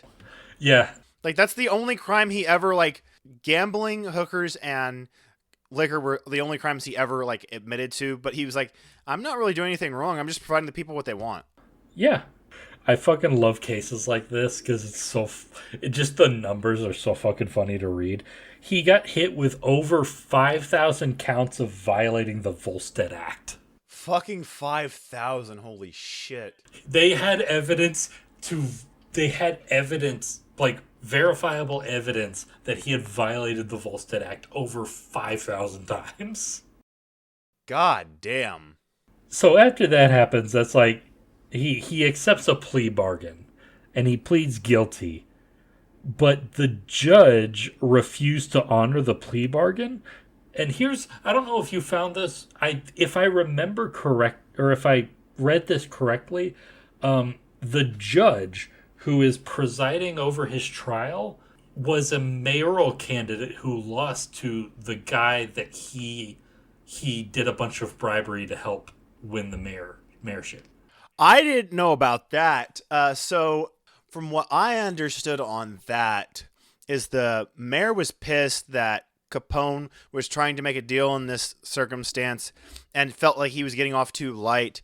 Um, Basically, like, while the deal, I think Capone like made a deal for like 2 years or something like that, like 2.5 years, I want to say, which was for the other people who had gotten sentenced for tax evasion in lieu of their real crimes was actually a like I think we saw like an average of like 3 years or something like that. So it wasn't that far off of what the other guys were getting sentenced. Like, but Capone was the boss, obviously. But this guy just was pissed off at how light a Capone was getting, is what I was told.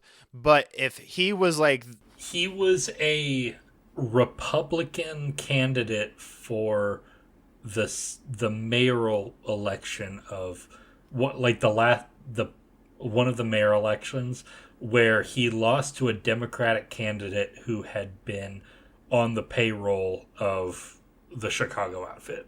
wow, that 3 sips. So yeah, that shines a whole new light on this whole trial, doesn't it?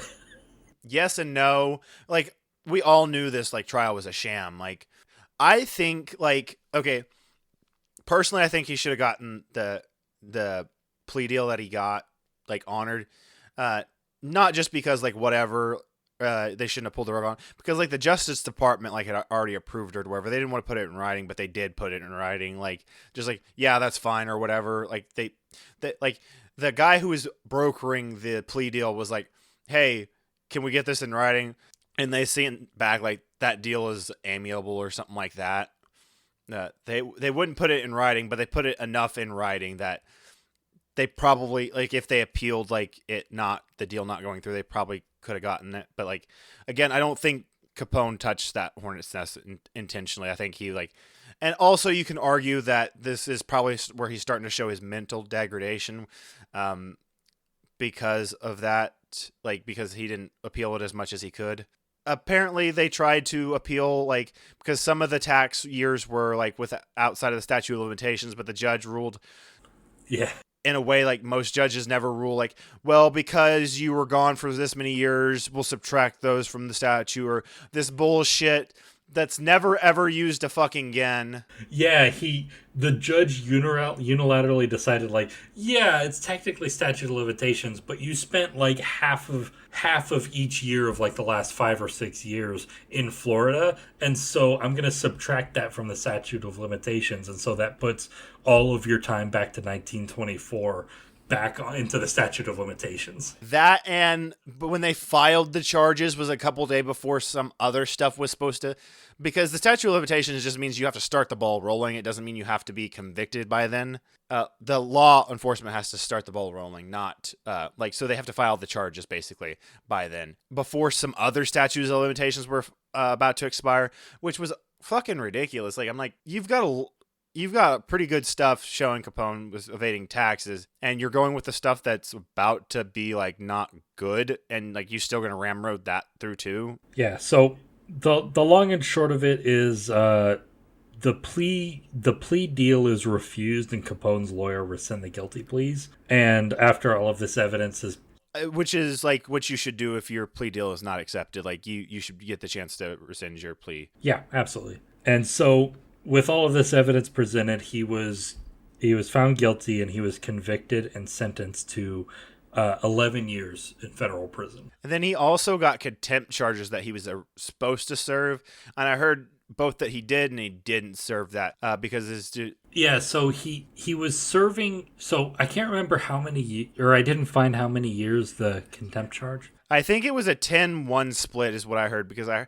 remember he was originally getting, my book mentioned 10 years for the tax evasion, and then I think he had a year for the contempt that he was supposed to serve separately. Yeah, because after he's released for his tax evasion charges, he gets sent to a different federal penitentiary for the perjury charges. See, I heard that, and I also heard that because of his deteriorated condition, he petitioned and successfully was allowed to serve the year at the federal penitentiary. Like, basically they had better like facilities there or whatever. Okay. Yeah, I actually have that, and I'll actually get to that in a second. Yeah, I could explain that.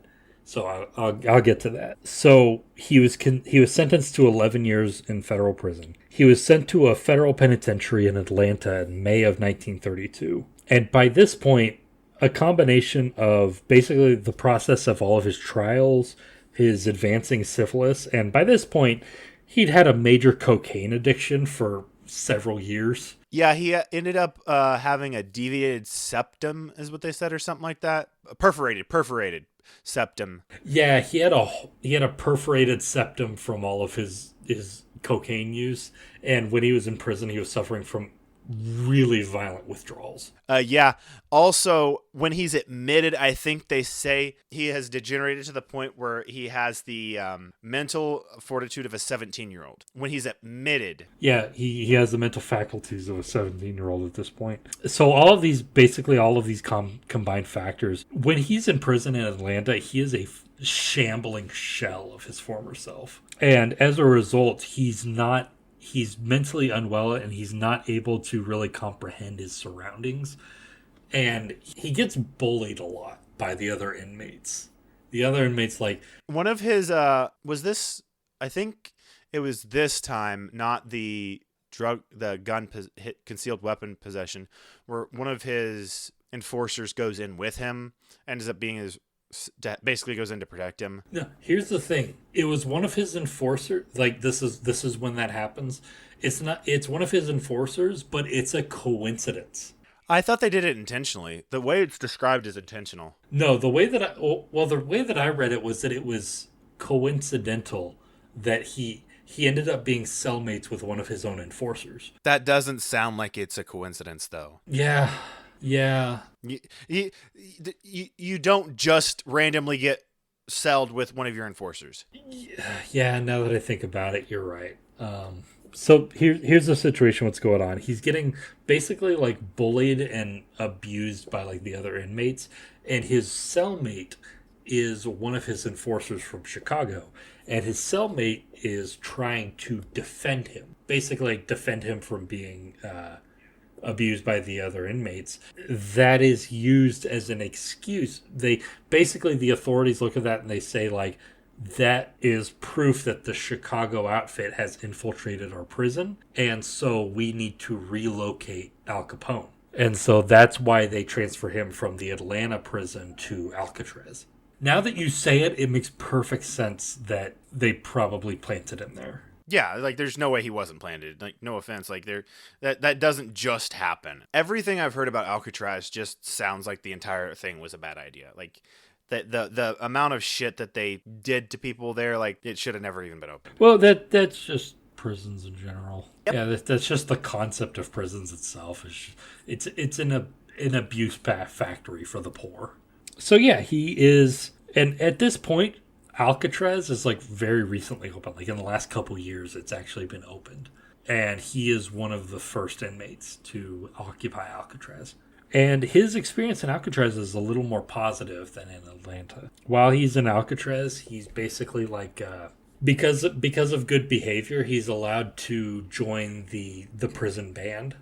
And he plays banjo. I heard he wrote a letter to the prison. I don't know if it was the director of the prison band or if it was the warden or both, but he asked if he could play bass and join that. I think that was mentioned in my book. The story I heard was that he was allowed to play banjo. I think the narrative was he didn't get to join the band on mine. Okay, what I read was that he was part of the band and he played banjo. Which it's funny trying to imagine like an Italian mafia boss playing the banjo. That's a really funny image to me.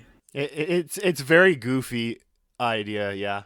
I wonder if like he learned banjo in jail or if that's something that he already knew when he went into jail. I think he learned it while in jail because he got religion. He found religion. As the Jimmies would say, he did a no-no. He also he got heavily into writing songs because he wrote a couple different songs. I think he wrote a song for the warden. He wrote a bunch for his wife. I think he maybe one for his mother too. He got heavily into music and religion at this time. So over the course of his stay in Alcatraz, eventually the syphilis in his brain. His brain is deteriorating, and the last couple of years he's in Alcatraz. He's confined to the medical ward. At least the last year itself. I also remember there was I don't remember the name of the drug, but it was like with a P, was the most commonly used treatment at the time. It wasn't penicillin. It was like Oh yeah. Yeah, I know what you're talking about. I can't remember what it's called either. I can't remember the name either. Apparently, it didn't work well, but like it still would have helped him. He didn't get any treatment for his syphilis, like at all during his stay in prison. So the last years of his sentence, he was in the medical ward, and then he was released for his tax evasion charges in January of 1939, and then he was transferred to another federal prison at Terminal Island to finish his sentence for contempt of court. And then with the help of his wife, May, he was paroled in November of 1939 on the grounds of his declining mental state. I mentioned that he went in as like mental age of 17, and it deteriorated over the course to about 12 years old is what they get. And as this disease has, like, some days you would have a good day or whatever too. Like, yeah, it's basically like, it's a weird form of dementia, basically, is how this manifests. Like, some days he can be like a perfectly normal adult seeming, and then some days like just full dementiated. So it can sometimes be a little sporadic. And so upon his release, when he was paroled, he was referred to Johns Hopkins Hospital in Baltimore for treatment of syphilitic paresis. But Johns Hopkins basically refused because they didn't want the bad publicity. The bad publicity that went along with admitting a guy like Al Capone. But Union Memorial Hospital in Baltimore agreed to take him on as a private patient instead. Do you know why those were the two options? As I understand it, the Baltimore was kind of the center of research into syphilitic debt. So that was, from my understanding, that's like, at least that's the way it was presented in my main book, was the doctor that he kind of like hired to take care of him had admitting power to Johns Hopkins and the other one. Okay, that makes sense. Okay, I get you. Yeah, that makes perfect sense.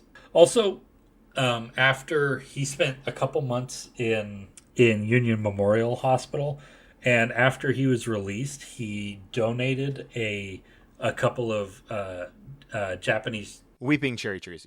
Yeah, and that was so fascinating. I went and looked it up. One of the cherry trees is still standing. They actually like cut down and dug up the roots of the second one because they were expanding a ward, but they took a bunch of trimmings from the one that they cut down, and they used them to replant a bunch of them all around the hospital campus. And so just everywhere you have weeping cherry trees that were... I like that even though they got rid of one of them, they kind of like gene spliced more. And so that kind of like, that feels better than them just having removed one or just moving it. Like relocating a tree, well, difficult is understandable, but like splicing it was like a fucking like awesome. Yeah, I think it's really cute. They refer to the still living one as the Capone tree, and then they refer to all of the saplings as caponets. That is cute. I think that's really funny. I think that's really cute. That's like a cool little bit of history for their hospital. I like that. That's very cool. So after a few weeks of care, he was released, and he returned to his mansion in Palm Island, Florida. In 1942, in the middle of World War II, this is when penicillin was released for general use, and he became one of the first patients in the entire country to be treated with penicillin. I would have thought like that's a really cool fact that you'd think that would be a bigger known fact about Capone, though. He was one of the first patients treated with penicillin. Yeah. Do you know the story of the background of penicillin? Wasn't it found on accident? It was found on accident, but I think it's really funny how it was found. So basically they were studying like how molds grow in like different types of cultures, and they fucked up one of their experiments and let other types of molds come in. And then one of the molds that was growing in their cultures that they didn't intend to study ended up being penicillin, and they started doing new research on it and discovered that it was really good as an antibacterial, and and they realized that they could use it as like a medicinal antibacterial, and so they synthesized it, and it became it and that discovery has saved like tens of millions of lives. Well, I mean, it's like a lot of like medical breakthroughs are either accidents or just like from really fucked situations. Yeah, yeah. So he started getting treated with penicillin in 1942, and that helped slow down his degeneration, but it didn't stop it.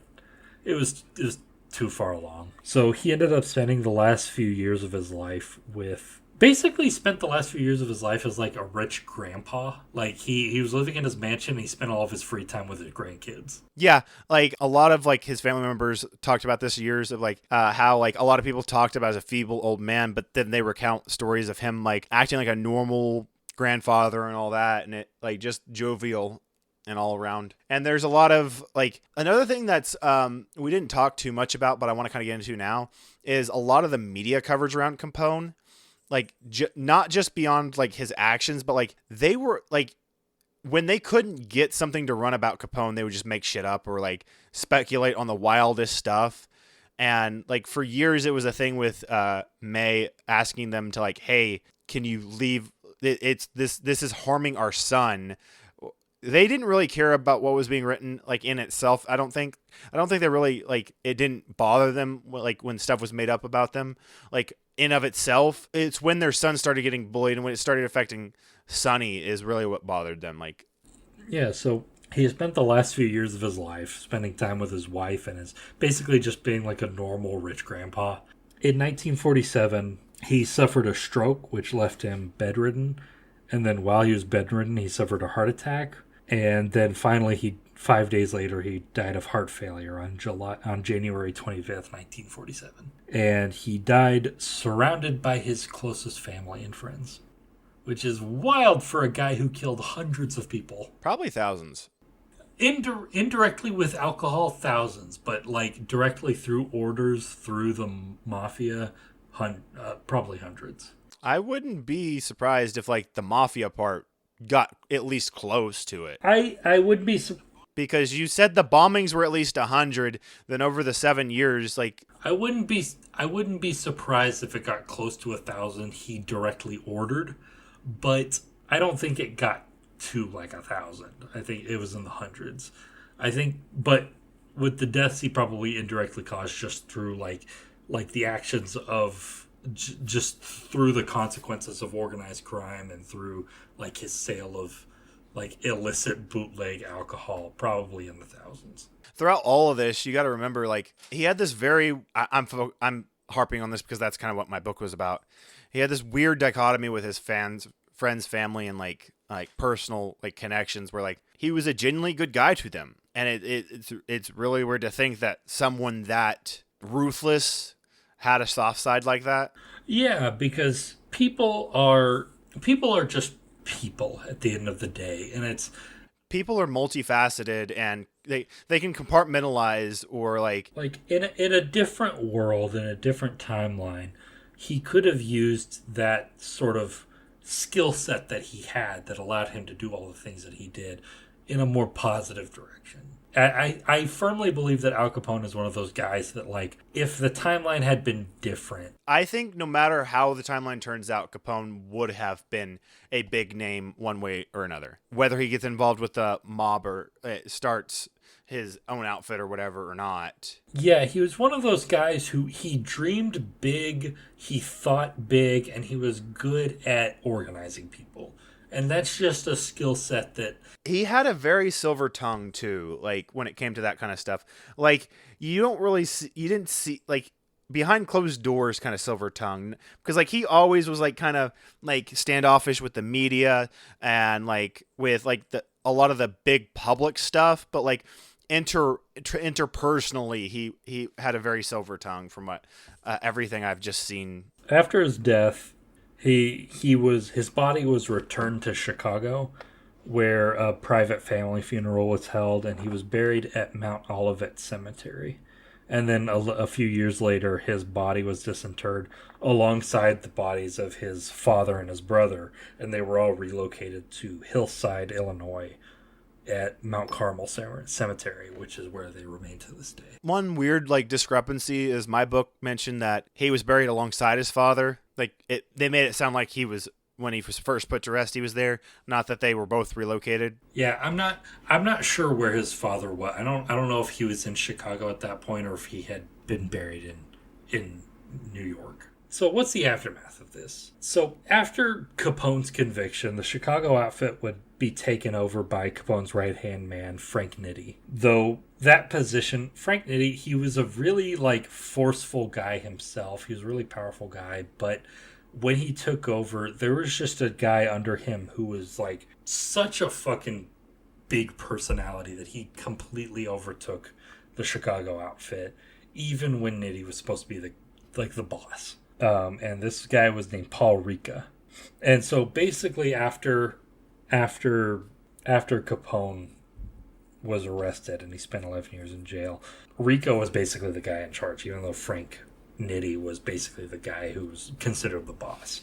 Prohibition ended in 1933, and so the Chicago outfit's criminal activities ended up going underground under the influence of Ricca. He basically saw the direction that the gang was going, that the mafia was going under, basically with the public out in the open sort of style that Capone had, and decided to go underground because he thought it would be better for their long-term survival. And so they became less outwardly violent. They ended up making money off of prostitution, gambling, and they got into labor racketeering. So basically doing racketeering, but to the prominent labor unions. They would end up expanding their operations across the country, eventually becoming one of the most prolific criminal organizations in American history, and one of the most dominant organizations in the broader mafia syndicate across the country, eventually reaching the height of their power in the 1960s. During the 1970s and 1980s, law enforcement cracked down on all of their operations really hard, particularly their money laundering practices in Las Vegas casinos. And the breakup of embezzlement schemes in the late 80s led to losing influence in Chicago politics. So now, today, the outfit still exists, though their leaders were all super old, all of their leadership are in their 80s. And if they're still doing organized crime stuff, it's not big enough to be even a blip on the radar. So they're just a shadow at this point. So yeah, that's what I have. That's what I have on Al Capone and the Chicago outfit. This whole story was way more involved because I never really got to know him. I just knew Al Capone was a big mafioso gangster kind of person. I didn't know any of the actual exploits he had ever done. Yeah.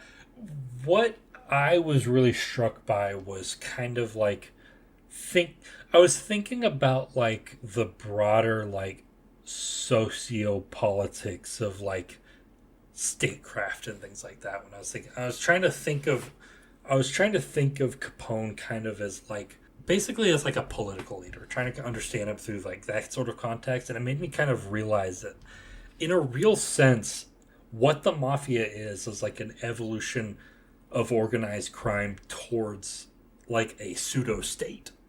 Yeah, it was very much a pseudo state. Yeah, because what Capone and the Chicago outfit were doing in Chicago was they were essentially becoming a parallel state. They were becoming a separate government from the city government and running their own economy, their own political system that were kind of separate. That I just think it's really fascinating. It's really interesting.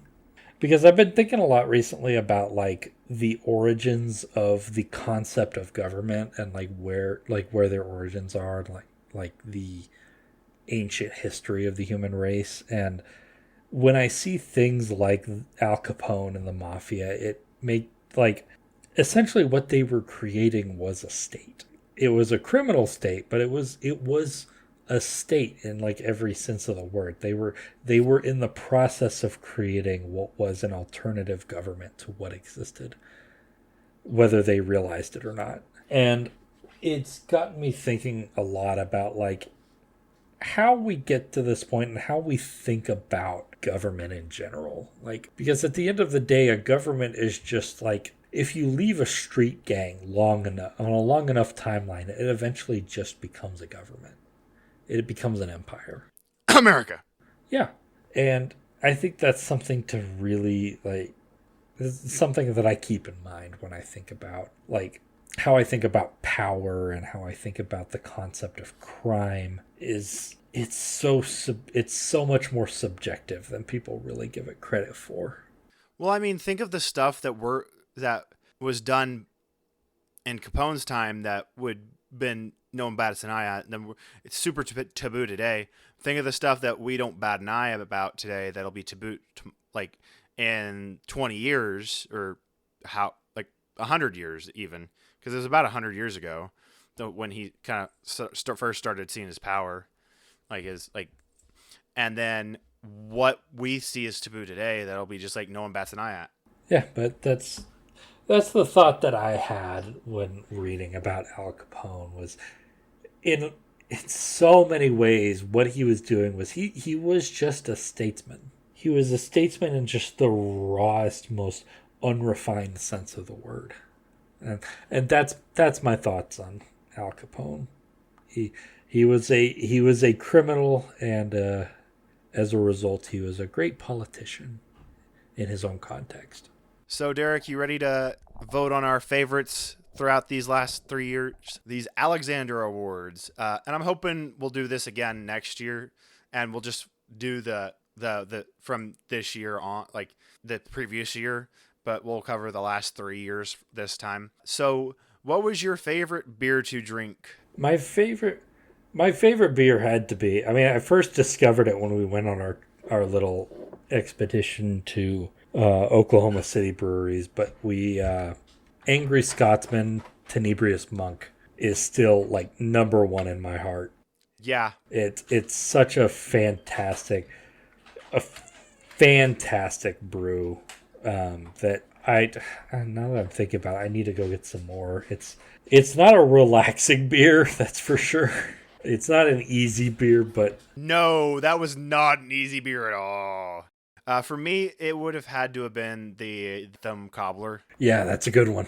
Oh boy, that's a good one. What has been your favorite liquor on this podcast? Liquor, so far, I'm thinking my mind is immediately going back to the Lone Ranger. Interestingly enough, I think because, like, I would say like Mount Gay rum because it is still my favorite. But I already knew about Mount Gay before we started the podcast. It's always been my favorite rum. But as far as stuff we've tried on the podcast, like specifically no, not the Lone Ranger. Probably the what is it called? Here, hold on. Sorry, give me just a second. I'm gonna go ahead and throw my vote out. So this is qualifying, like, hard to pick like an overall on everything we've had on the podcast. It's been 3 years favorite, but like I want to say that the one that I bought first, like I first tried it out of the two of us, was the Bamboo. Like the Bamboo rum that was so fucking good. Oh yeah, that's really good. Western Sun, that's it. Yeah, the Western Sun vodka was, as far as stuff that I've discovered like through doing the podcast, Western Sun is probably the best that I've come across. Western Sun vodka. It's something I consistently come back to. So what episode for you was the most fun to record? Just the recording itself. Recording? Oh, shit. Here, hold on. I'm going to go back through them and see which one triggers a memory. I'm going to go ahead and throw out, I kind of feel like mine was the pizza bombing, because I think that was the first time you really had your mind blown with, like you were really just like, what the fuck? This all actually happened kind of episode. And that was the first time you had experienced just true bafflement on some of the true crime stories that are out there, like in our recordings. Yeah, I think mine was the last Pride Month that we did, the Stonewall riot. I kind of had that same, like, what the fuck, this actually happened this way kind of moment. That was so much fucking fun. Like, we had so much fun recording that episode. Yeah, no, that has to be high up there too. Um, okay, so what was your favorite mystery docket? Favorite mystery docket? Hold on. Let's see. No, like this is one. We were pretty impromptu on this, but two, like it's not easy to pick one. Oh, yeah. Obvious answer, Denver International Airport. Okay, you liked DIA. Okay, Oh, yeah, that was so, so good. alrighty. What was your favorite Alexander article? Like, just like your episode so far. Absolutely John Moisbach. 100%.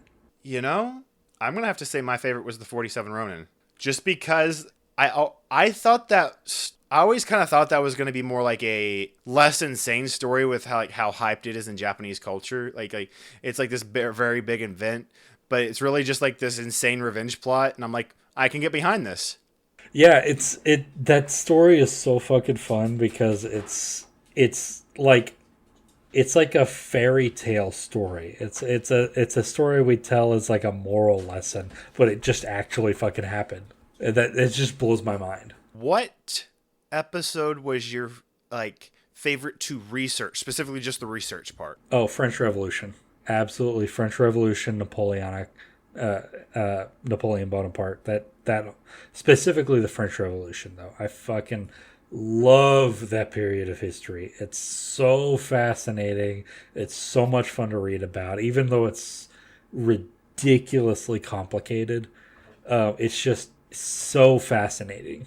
Mine is a toss up for my research because like I want to say I'm gonna go ahead and call it Sky King because just realizing how like I already knew how insane like Killdozer was, so I already was kind of like exposed to that story, so there was not as many like surprises on that. But going into it like and then the finding out more like actually understanding what actually happened and like the insanity of it was just like holy fuck. Yeah. Yeah, that was such a fucking crazy story. He just tried to do a barrel roll just because he wanted to see if he could do it. Yeah, basically. Yeah, that's so fucking funny. Okay, so out of what is your favorite special episode we've done? So like either 3-year anniversary or a holiday themed one we did. I really enjoyed the Saint Nicholas episode. That was a lot of fun. Yeah, I would have to agree. Just because it wasn't like a lot, it was a bit of history, but it was history in the context of like a hagiography. I got to enjoy like a little bit of myth making, just a little indulgent. Just so I don't pick the exact same one as you, and to be a little bit different, I want to say mine was the Candyman. That was like my favorite. Like, Yeah, that was rough that's rough to get through though. yeah, but it was so interesting to find out that there were two people that were active at the same time and had the same epithet. Yeah, that was really weird. Like just the nuances of the case is kind of what made it like my favorite like special. Like I'm certain like other special episodes had like I had a lot of like I wouldn't rank it above like Bathory or anything like that, but like just trying to go with like just a holiday special and not make it sound like oh like Bath like I felt weird about Bathory because I didn't quite get a great research done on that. It was my first like episode I really led and all that. So like also it was like honorable mentions was Harriet Tubman. Like that episode was a lot of fun, especially throwing Jeff in there with us. I loved his everybody that I've talked to who's like listened to all of our episodes has said that that episode is one of their favorites.